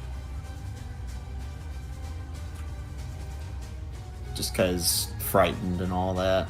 So Hearth heals by 30. And I'll take the 3 damage from his mantle. And I'll roll that. That's still up. And that's end of her turn, so let me make another wisdom save. Yep. Wow, okay. Okay, I'll be honest. I have the storm rune on, so I would have Before- probably given her advantage. For all this, he moved, didn't he? The cultist moved. Yes. I booming blade him. Oh, the So- other one. Ah, Yeah, the I one see, up I see. top, he moved, so Yeah, it would the takes booming blade go 2d8. after he cast the spell? Yes, or before? after, because he wouldn't move with Jorkul in front of him. He'll try to get rid of him. That is good to Right. know. Alright. Give me the Well, down. And explodes. After the booming blade, he'll have to make a con check. Yeah, there's the I know, conflict, no. disadvantage because Yeah. of Valen. Actually, I'm gonna use inspiration on my inspiration on this wisdom save because I still had one. Okay, So okay. that's my bad, I One forgot thing, to one thing at a time, so I can track everything down. Madeline, that's still not a success, and he doesn't have disadvantage. He has disadvantage on ability checks. Not, Yeah, I just looked it up. Warlock of the Fiend makes a con save DC 10. Huh. Before you are happy with the result, he will use his last straw. Maybe This guy. he makes This it. guy. Maybe does not. He needs a 7. 7 or more. Nope. Jorko, welcome back. Booming I don't- blade for the He's- win. And I'm going to go like this. So the Joker goes, I had a funny feeling. I was in the daisies. There were so many daisies and flying birds and whistling. Why was it so weird? And he looks at the creature and he goes, Yo! As right up next, keep it for now. Not let's use it on any other roll, but you want not this one. Yeah. Madeline, ironically, you take the full 3 fire damage because Yeah, fire gets through your resistance. But yeah, I alright, go. calculated that Yeah. because it's not a spell. Oh, I'm frightened, but I can't move any closer, but I don't necessarily have to move away either. Correct. So I'm gonna go for a 4th level Agonizer's Scorcher. Okay. I need to make a dex save, I believe. Yes. That is 1821. And I'll do advantage. I give him. Oh, it doesn't matter. What would it? No. I was gonna give him disadvantage. Yeah, But- I already got it. I already rolled. I'm rolling them fast enough. 1d2. If you want to do that, I'm just gonna roll a new roll with just a normal, if you're okay with that. Yep, sure. Give it a Okay. shot. Let's see. Of course. Has a +0, by the way, +0. The flames wreath below him, but still charge him for 10 points of fire damage. Anything else, Carl? Bonus action. Flexible casting. Spend 7 sorcery points to get my 5th level spell slot back. Okay. Somebody noticed that dex save is not good on this creature. As Hearth, you go up on the power of flames of your innate magic, and flames wreath around you as you replenish some of your magic. Valen, have it. Okay. Now this fellow in front of me looks a little bit hurt, right? Yes, he's blind. Very much. Yeah. Okay.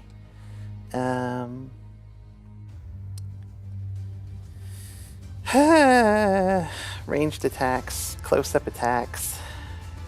If you have a slot, you could just teleport away or something like that. Oh yeah, I could always do that. But he's kind of a wuss. But yeah, I'll just go ahead and let me just try to take him out, I guess. No. I'm just gonna smack him.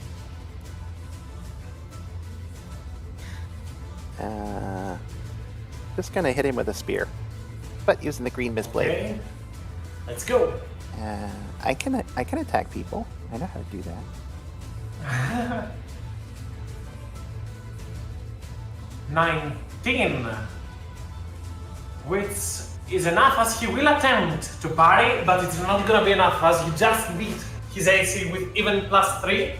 You still make the strike as your blade goes forward. He attempts to block you, but to no avail as you strike for 8 points of piercing damage and the D8 of fire. Plus your modifier, so in the lead, right? Yep. Yep. Because you are potent spellcaster from Right. Yep. Celestia. So just 1d8. Plus your charisma, which is 4, I believe. Yes, correct. Damn. You did a number on him as you just spins him and he's just shit. He takes a step backward. Fuck. As He's still not down. Why do all the ranged casters have melee options? yeah, as he's still alive, Alan. Though. He's still not down, punk. He's not like his brother. He's like, why are these spellcasters not like my brother? Anything else, Alan? Sorry.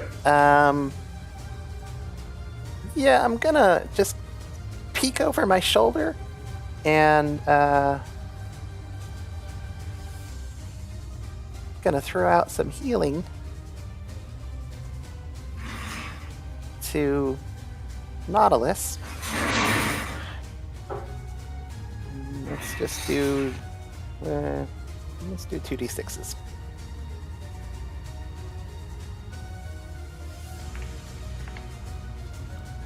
And Nautilus, you regain 11 and 4 temporary, so 15 total. Yep. Alrighty. And that's it. I'm done. Jarko. Hold on. One quick thing. Go ahead. Sorry. Yeah, you can drop it if you want. I'm If gonna that's okay. I'm gonna rotate. Yeah. Oh. Then I'm done. Oh, okay. That's what you meant. I was like, what do you mean by that? Yeah, Jarko, your turn. I hate to, sorry, I hate to mention it. If you want to fish for a crit, Balin, you can because you have advantage on that attack earlier because I hit him with a guiding bolt. Correct. Roll me d20. If it's a crit, you probably down him. So that's it. But yeah, Jarko, have at it. Okay. Jerkle kind of like comes back and he coughs, and you just see this kind of like leaves and daisy leaves and stuff. Pollen comes out as he was transported to some kind of peaceful daisy field, plane of existence, which he doesn't understand. Next moment, he just looks at it. He says, "You!" As he moves over and he just takes a chop at him as he's like, "Enjoy it, and he.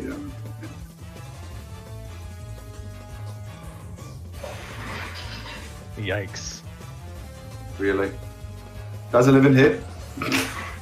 I mean, You rolled a nat 1. But remember, you have flawless falchion. Yeah, I do. That's why I rerolled. So that's attack number 1. That hits. And as you strike at him, Jorkul, an open wound gushing from his chest.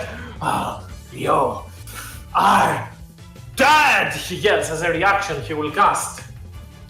Ooh. A Hell's Rebuke against you. So make me a dex save, Jorkul. I do have advantage. Yep. It's a spell effect.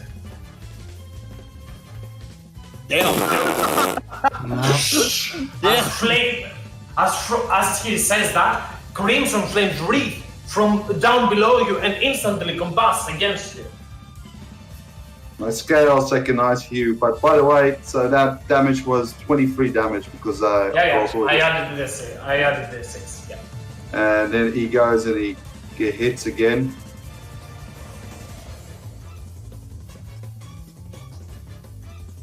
Not at advantage, but 21 still hits. Yeah, I wonder what is that? Why? No, sorry about that. And as you get burned in flames, you prepare for one last attack.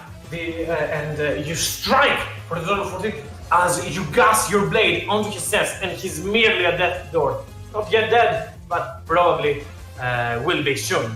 As he turns towards the Nalfenstein and yells out, "We summoned you to bring out the master! Do it!" And Darius, Yeah. And Jerko kind of, as it hits us, just where's Delius when I need him? Right here, my friend. I run up behind. Boom and blade. if you move onto here, Darius, you are in Seeking Ingredients. Oh, can I? I think if he ends there, or does he enter it? It's when I you? enter When you that. move. When you move. Is there any way around, or You can move to George Square and then leave. I don't know how much movement you've got. I've got? You probably, so you can do like that. Yeah, you can do it like that. Yeah. Okay. So you can move to No, George no, Square. if you hit him, he's dead. Yeah. Then he can just move through his corpse. So you move forward and strike with your lock blade and pierce, your blade through the warlock's chest. Remember, a master. And he drops dead. All right. I'll move my extra. What was it? It's here. Ready. Is that a rolling a d6 scenario to find out if this Nelfish needs leaving? Nope, it's not someone great at demon. There was a ritual involved with that. That's how demons assemble. Yeah, I was about to say. But yeah, and the Gastalius. Oh, I didn't bonus action. Bonus action, second wind, I guess. Get that out of the way. Okay, as you start rushing towards the Nafasni, the creature will. It still hasn't recharged its Horror Nimbus, so. With all of you surrounding it, the creature will just yell, I'll get you all myself. You can hear onto your minds, I need no one else. And let's do some multi-attacks. Who is the lucky gull, guy or gull, that will take the... you can go ahead and repeat it, Hearth, so let me see. 1d3, 1 is Hearth, 2 is Madeline, 3 is Nautilus. Nautilus. Bring it. Bite attack against you. Do you wish to use him to roll with disadvantage or no? I used it already, I think, this round. I used it to try and... Yeah. Doesn't hit. As it turns to bite you, you use your shield and protect yourself. As it becomes extremely frustrated, it will turn to the others and strike once with its hands at Madeleine and once at her. So, Madeleine. Send it. That's a hit. And Hearth. So, I suffered 3 points of damage, and Madeline, you suffered 15, Hearth, you suffered 14. And still not regaining its Horror Nimbus, the creature will fly above you and move over. I mean, no, I'm not gonna. It's not gonna move. No, it's not moving. And now, but one of its heads, you can see, one of the heads looks towards Nautilus, the other one looks towards Jorkul and the corpses. As Nautilus, your turn. All right, this is going to be a bit of a gamble, but he. I also didn't roll. I didn't roll for your. Roll me 3d8, Nautilus. Yeah. Make the save, but still. Ooh. Yep. Go ahead, Nautilus. You're done. All right, I will. So, since I'm large, can I be in the same space as my allies, or no? No, huge. You need 2 size difference for that. Damn. You can move, but you will have to leave after. Okay, well, I'll walk over my teammates, and I'm gonna try and take a swing at this guy with the hammer. Okay. Regular. Oh, come on. One. As I wanted it. you attempt to strike at the creature, but it will slap your weapon away as you catch it onto the air and prepare for another assault. As I assume you go 5 feet behind. I can't give myself. I know the roll. I can't give myself advantage on it, right? So, all right. I back up. Oh yeah, let him fucking hit me if he wants. He has a reach of 10 feet, so I cannot hit you. Oh, cool. All right. I I see that the hammer strike did not work very well, so I will gently, ever so slightly bonk Madeline on top of the head with the hammer, and I will cast Shield of Faith. So you have +2 AC. Thanks. Ow. Why? He's taller than she is. You drop your Spirit Guardians if you have still. Oh, it's concentration. Never mind. Fuck that. Okay. As you move to the side, do you want to do anything else with your bonus action? Second wind. Okay. As onto the other side, Valen, you've picked a battle with the cultist that will make 3 attacks against you. So. No, cheekies. It's okay. My Nice. AC is 14. Oh, might be going down. Can I get no? Can I? I can't. I don't think I'm far close enough anymore. Alan, you're going for a ride. Somebody else needs to do that math. It's not that much. 17. 17 plus 14 plus 11. 31, 42 in total. 42, yeah. It's like 3 con saves. DC 10 con saves. I've been listening to Chorkle whine and complain. Whining, man, it's like, oh! Here goes the shaking radiance as she says, "My life for the Prince of the Abyss!" And makes 1, 2, 3 attacks that all connect and sear your skin, Valen. As Madeline, you're up next. Flanking is not possible because Nautilus moved away, right? If he's engaged. So he's engaged I'm and he's engaged. inside the area Yeah. at 10 feet sorry. reach. Reach doesn't account in flanking. He would need to be here, but you can somewhat open up the present. Yeah. Okay, so I'd still be at disadvantage. Let's.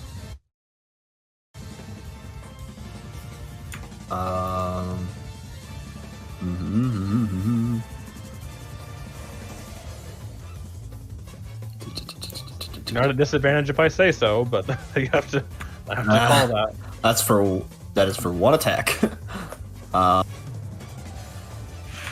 So let me just throw up a Thunder Smite, get that ready, and I will just dodge. And let's make that save again at the end of turn. Yeah, okay. That's it. From all people, I believe that you should be making those saves, apparently. But yeah, quick question. One thing, Madeline, are you using Feather Smite in order to strike him and do Smite on next turn? This is the logical order. Yeah. Basically, just throwing it up ready for next time I hit him. If sorry to bring that up right now, but there was some talk about regarding rule. I'm okay with using that smite and a divine smite. The 1 smite per turn is more applicable to divine smite. So if you want, you can take back your dodge action and make the attack, and you can smite. Well, I have disadvantage, so Okay. yeah, Okay. I'm probably not gonna hit. So, thank you though. Yeah, just making sure because I know that it was misconceived in the past. But yeah, Harp, your turn. I have written it down incorrect. Written it. Yeah, Harp, your turn. Okay. Do believe this time I'll just 4th level magic missile, so that'll be 6 darts. I cannot do anything about that. Ooh, that is 30 points of damage, right? Yeah, 30. It's a good chunk of damage as Harp puts his hand back, creates 1, 2, 3, 4, 5, 6 glowing orbs, then puts his hand forward, and as it strikes and throds against the knife snake, it looks towards you. You'll pay for that. You hear onto your mind. Anything else, Harp? You can try. You've survived an excursion into the Dark Warden's prison, so I'm pretty sure I can handle one of you. Valen, your turn. Get him, Valen. Good friend. Kick this guy's ass. Ooh, fancy move, as I have no way of beating that DC. That's right. No, the DC, even half damage is enough to kill him, so what do you want to do? I say, ow! And then I disappear. Like a young father.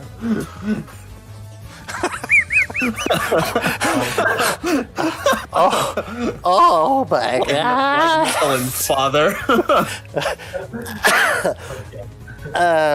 Nautilus, I hope you didn't hear that. No, mine was killed by Sahagin. Oh boy. No worries, as you stomp your feet Valen over there, and as you do, booming energies surround you, and as you explode, you reappear next to Jordan in a blast of radiance, as over here, a powerful thud turns all attention except her. Madeline, not as you look over there, you see the cult is dead on the ground as his blades both are no longer simmering with his red ablaze. And last thing, that was a bonus action. I'm going to take a knee and Rod of the Pact Keeper. Get a spell back. Nice. You draw upon your magic as Jorkul, you're up next. Yep. Kind of looked suddenly, looked over there. Jekyll was going to rush to Valen's aid, and then he suddenly sees Valen disappear and reappear where he is, and he looks back and he sees the guy fall to his knees and just like bleeding out of every ear and ears and mouth. Like suddenly a thunder hit him as he collapsed on the ground, and Jekyll turns and says, "Don't remind me not to piss you off." And he runs forward and he throws, pulling a javelin, and he throws it at the creature, going to support the rest of the group.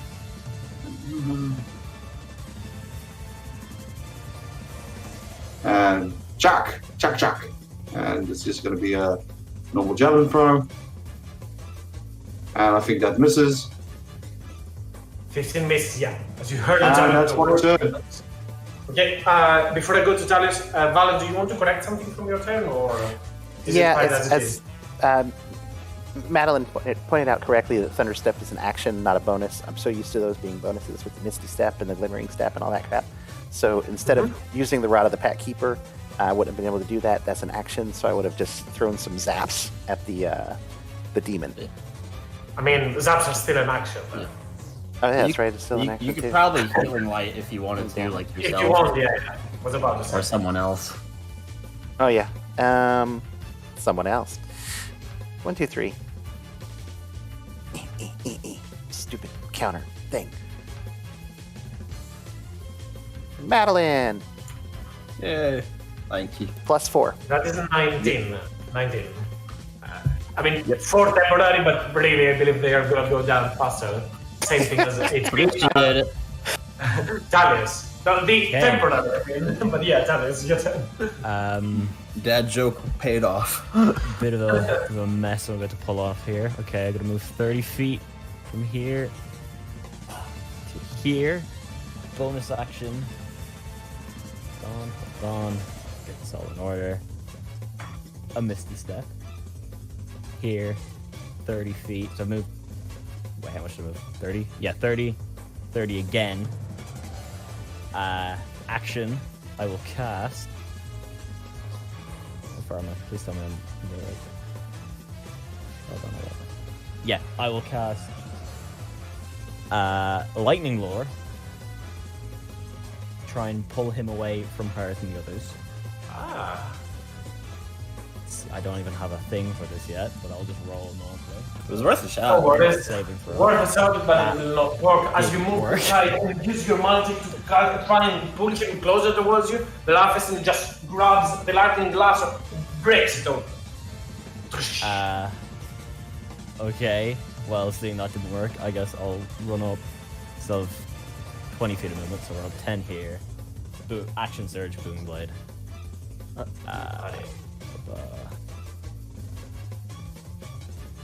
Terrible. 17 does not work. As you move forward and attempt to strike at him, if you wanted, do you have 5 more feet to go over here and get flanking? Oh, yeah, I do. Yeah, come at it. I'll do that. I could give him before he makes that. I don't know. I mean, he hasn't done this one I'm doing right now. There you go. Ooh, yeah, that's good. Great. Third crit of the game, or fourth, I think. Go. Right in his ass. And then 5 more feet back. 30. Yikes. 30 Go is on, not spit Pete. It's like, I'm going to make you understand that to clean your ass, I'm going to put the blade in it. I will expand your bowels with thunderous energy. Ant-Man's trap. And then a moment, Jorkul. Roll with the 3d8. Okay, that is 9 points of damage that he will take at the start of his turn. But he is first annoyed with Heart. So, target Uno, let's go for a bite. Is there any disadvantage that I should know I should have? Nautilus? What? I'm going to bite hard. Any protection that needs to be done? Yeah, I'm gonna protect from a bite. Okay. Not that it helps. Ow. 34 points of damage, and he suffers 3 in return.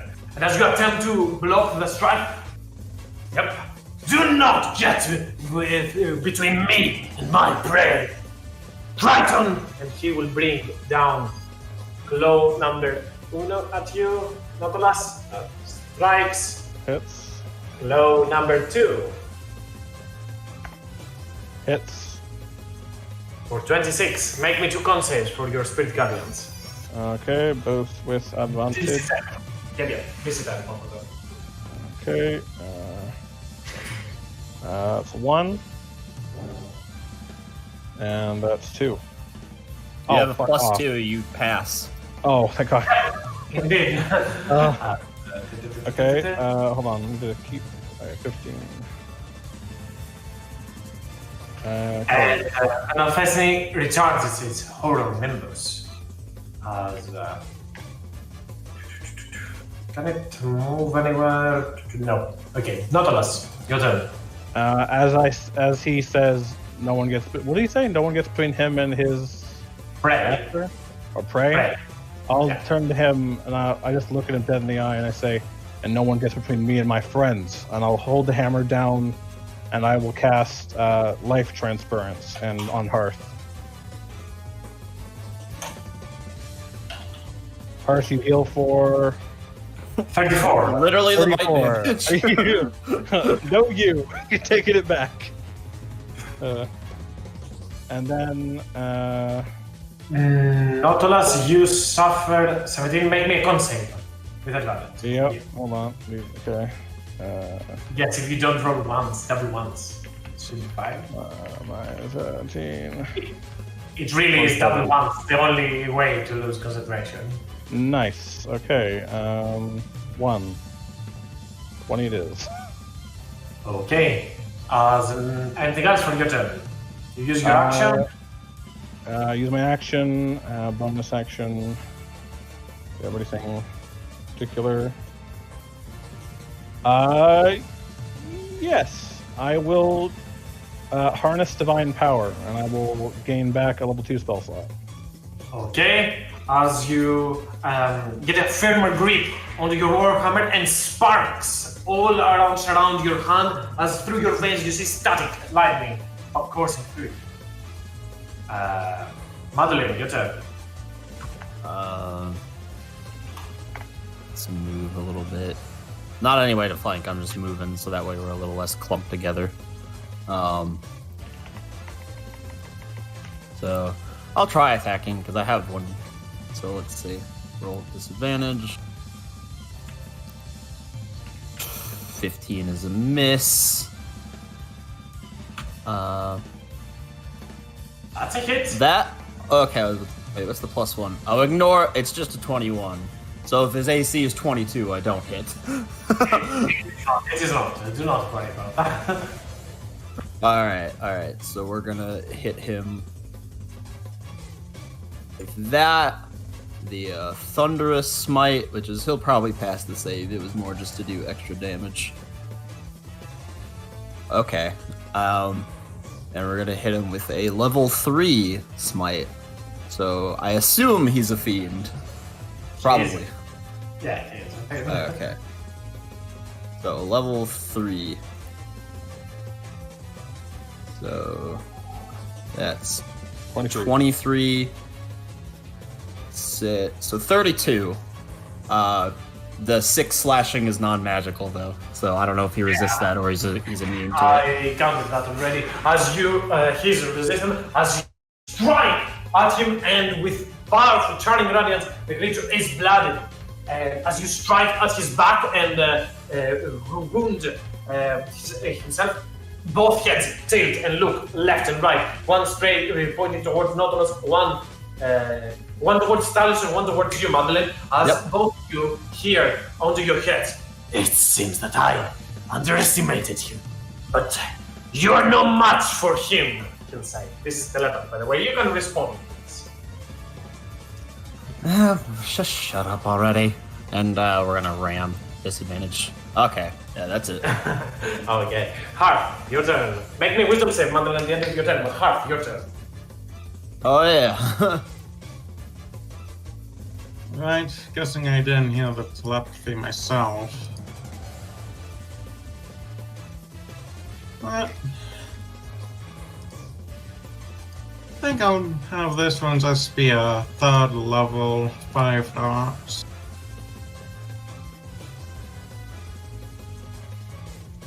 Ooh.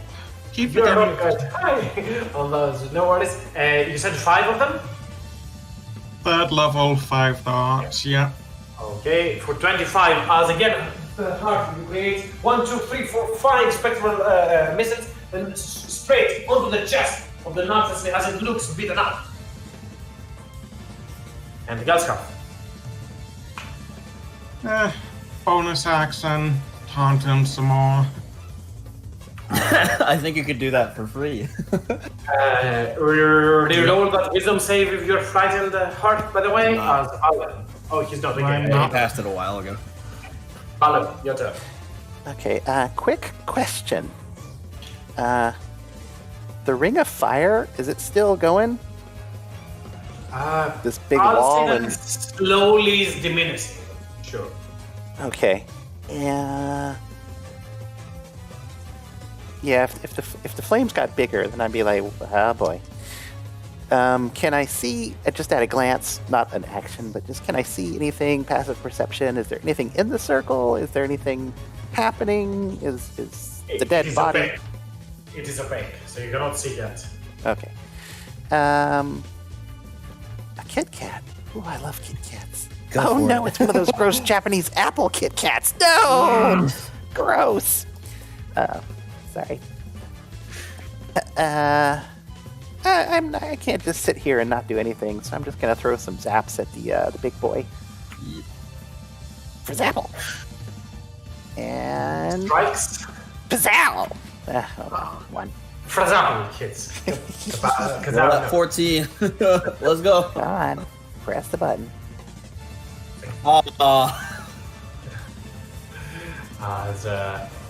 As everything should be, as you hurl a blast of radius straight to the creature as it looks with one of its heads towards you. Jerko.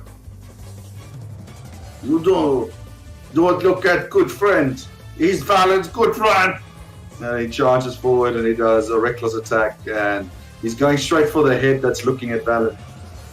You do have the movement to move right there, I assume, so. Yeah, for all 40 feet. I made sure of the previous turn.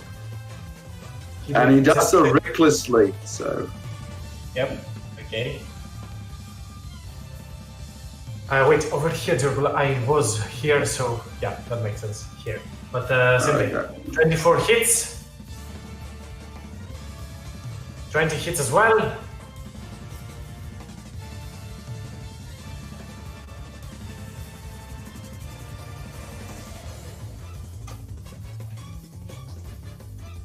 Damn. Holy That shit. hits mine.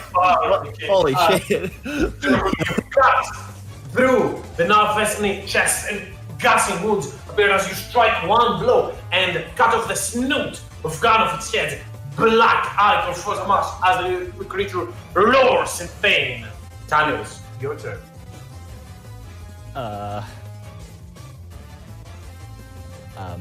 Boom blade. I walk up. Do the huge. Oh, I have nothing to even. You have advantage, dude. I just attacked you from that side. Oh yeah, is that in line? That's Can I get flanking, there? yeah. Yeah. Okay. Didn't think I was in the right spot. Yeah, perfect. Beautiful. The duality of man. I walk away. That's my turn. I have nothing else. Okay. Bonus action depression. As the creature will look towards Valen and teleport itself. Here. As however, it Big glides. brain strats. It starts to move a little bit closer towards you, Valen, and with one head looking towards you, and you can hear in your head, Valen, do not make a move. The other one is looking straight at the statue, Nautilus. Long, short list of shit I'm not letting him do is that I rush as close as I can, I guess, and I'm gonna slam my hammer forward again, and I'm gonna do a second level guiding bolt. Damn. I'm gonna inspiration that. Hey, even better damage. Damn! As you move forward and hurl a blast of energy straight out of your hammer as it strikes at it and coats it with radiance. As Madrun, you're up next. Let's get up there. Misty step to right there. I can do that too. First strike has advantage, Madrun. Yep. That's why I wanted to get over there, so we could stop him from doing the thing. So let me subtract that level 2 slot real quick, and let's attack with advantage. Yeah. Oh! Nice. Duality again. You got a smite for that? I do. And I'll just do a level 1 love tap just in case something else pops out. But I'll roll it twice because it'll still do 3d8.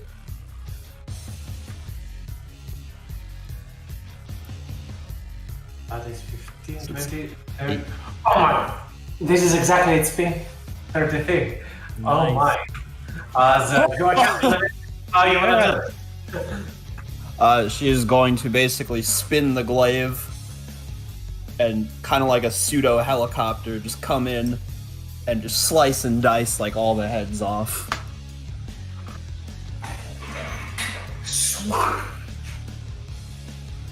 Eight. And as it gets cut in half, it slowly starts to dissolve into ichor. It's Terlock's clue to start running. Mine!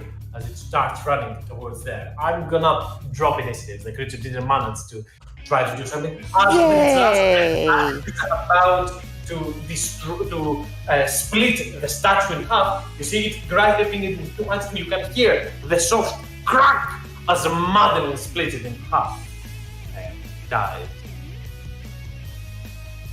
Terlock runs towards the black icon and yells, mine, as he moves closer. Oh, I thought he was speaking Zemnian there for a second. 999. Valen, you wanted to say something? I was just cheering. Yay! Oh, yeah. And I'm gonna take an action and do an attack. He freaking a spell slot back. Okay. And as the blood dissolves, as the offensive dissolves completely into ichor, you see Terlock turning back into his normal form and start dipping himself in there, aggressively absorbing all of Oh, yes, and you can see his skin bloats back and on and off again. You can see swell and then retract once again, swell and retract. As Madrun, you move closer and you can see this small crack onto the statue. As Hearth and Nautilus, the flame slowly subsides in there, and the only thing that remains is the burned corpse of the woman that was screaming earlier on, split in half. Ooh. A grotesque image as both of you look towards it, and I need Nautilus and Heart to make me wisdom saving throw. Alright. I Still give got a +2. Oh, that doesn't really matter much for Hearth.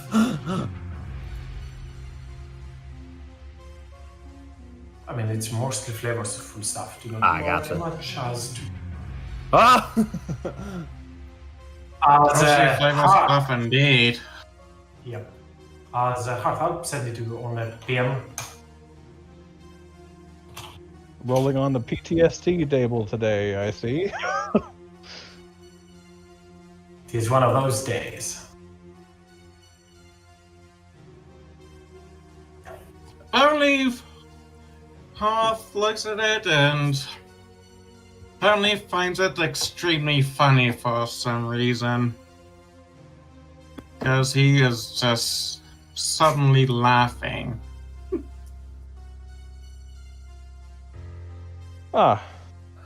Everyone has their reactions to Listen, we can. violence. It's just stressful.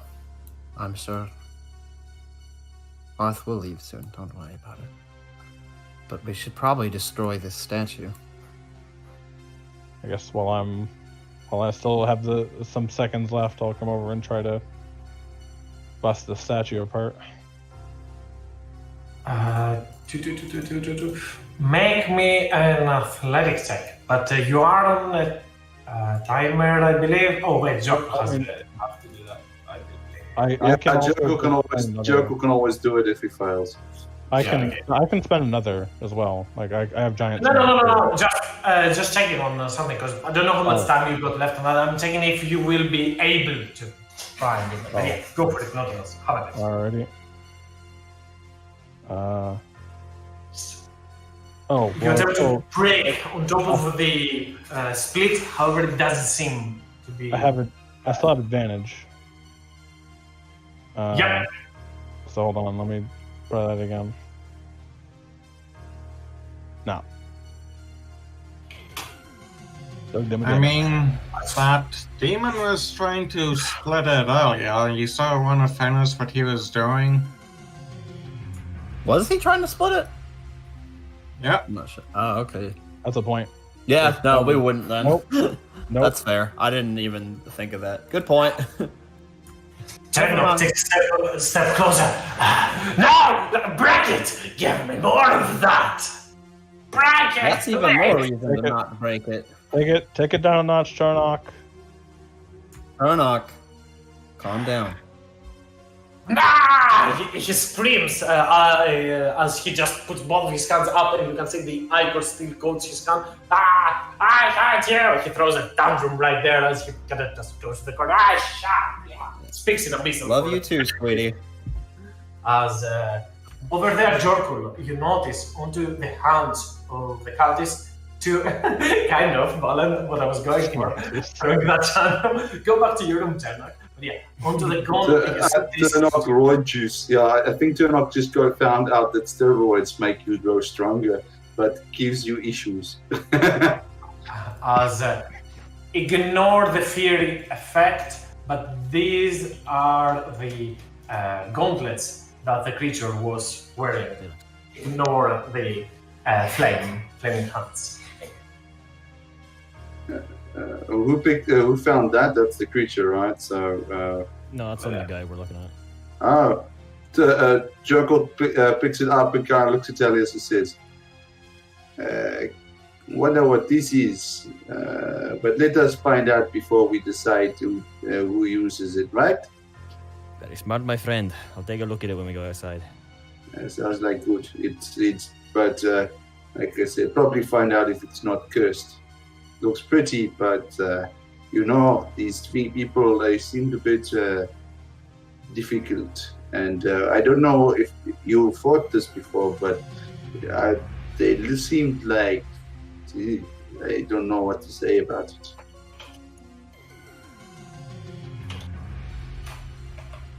Certainly the cursed items before. Well, to do with these cultists and things, and let's just say they're not always safe to put back on, This is true. Oh well, I shall hold on to this, but do not put it near my crotch space or my bum space, yes. Very well. Well, this is my storage areas, yes.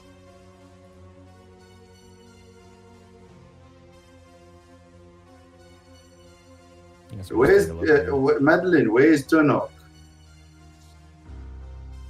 Throwing a hissy fit.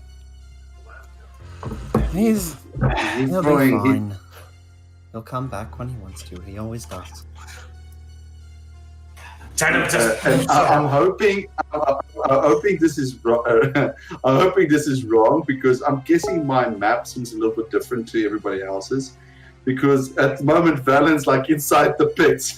Oh, he is. No. Valen, you go over there and pick the whatever remains of the corpse out of the altar, drop it to the ground, and as you do that, your hand slowly severs as Tynok yells again, "I just help me destroy! Let me split that in two! I'll do it myself!" And you can see like Tynok puts both of his clothes, kind of tries to split it. He doesn't have the strength to do so. Yeah. Somebody do that! Why does little one want big statue cut up? I Valen, wanted to push statue over, but it seems that it was not good idea. Valen attacks the statue. Valen, make me an athletics check. I doubt that you can No, I actually was gonna take zap with it. Oh, okay. Oh! Huh. Roll me the two attacks. No, I was gonna do something bigger. Oh, okay. Wow. Valen, good friend, what are you trying to do, Valen? That Good was friend? how Turnok died. Oh my god. Valen, good friend. I don't know if trying to that do? did that hit the statue. No, 10. It is an automatic failure with a 1. Like, it doesn't strike on a potent place. The bit is RP years, Valen's like, Valen, good friend, what are you trying to do? Well, I was destroying You the want statue down? No, Valen, we should probably not. That thing wanted it open, which probably means nothing good. Hold on. about Let to me say, let me finish Val- what I was doing. I dragged the corpse a little bit further, and then immolate it. The corpse, not the subject, as just radiant flames completely dissolve the remains of that corpse into cinders. As Madeline, you see something glimmering inside the cultist, and though as you try and grab that small red gem, you instantly feel kind of horrid. Roll me a wisdom saving throw. This is not for madness, this is something else. Okay. Actually, sorry. A charisma saving throw, this is it. It's a little bit weird, but yeah. Oh, come on. Can we have? Does anyone have inspiration they can burn on that? Oh, I do. Used all mine. I think. Are I you think sure? I got one. Yeah, I got one earlier on. You can use Okay. mine. Okay. Judge, you want to see what's behind door number 1? My god. Behind door number 1, Madeline rolls double ones. Let's see what she wins, people. As you pick the skull, and you are not stunned, but you remain still for a second, as it seems to be filling your head. You are not sure exactly on what was that, but you feel a certain urge to heed that call. Not entirely sure of what that might be. As you're trying to discern, I'll link how this thing looks. I It did doesn't not. look fucking good. For sure, it does not.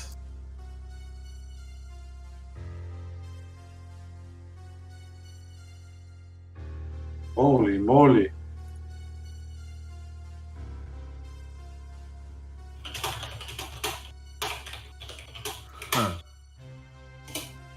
You just pick it up right now.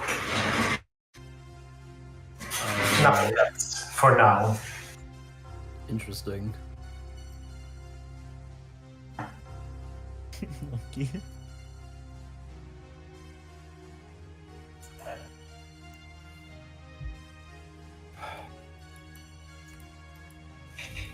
We checked everything, right? I don't like this place, I'll be honest, it gives me bad vibes. Yes, it's fine. We should probably head back to the inn. I'm gonna move towards the big statue. Mm-hmm.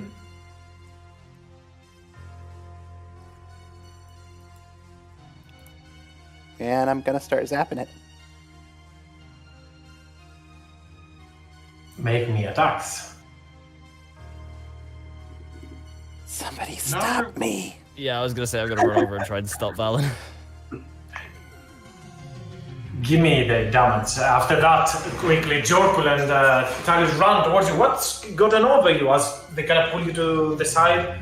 As you strike against it, and you can see. Not with the damage for that one as well. I guess it's the same part of the action.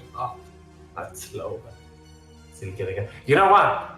I'm not mad at that. Let's use it as it happens. It is fun. And Valerie, you strike twice and create a breach in between that. As Nautilus, Madeline, you're about to go outside and you kind of start climbing. You hear the crack from behind and turn both your heads towards there as slowly you see a small breach in between as it starts splitting up into two. And this is where we're gonna leave it for next week. Damn it, Valen. He just said don't. I think Valen is. I think Demon did something to Valen's brain before he died. But yeah, I'm not gonna show what lies behind closed door number 1, but this is what happened. I know, Valen. I know that you're mad about us leaving and coming back. But if you're so eager to kill us, please stop. No, well, was it out of character? Honestly, think the reason why the demon teleported to Valen was actually to cast something on him. I think Valen is possessed, maybe, or something. But anyway.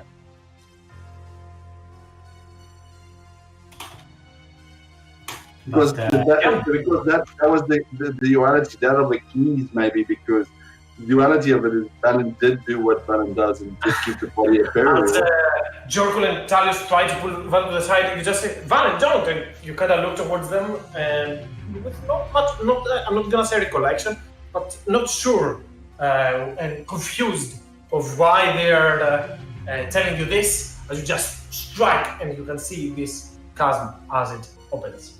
But yeah, this is where we're gonna leave it.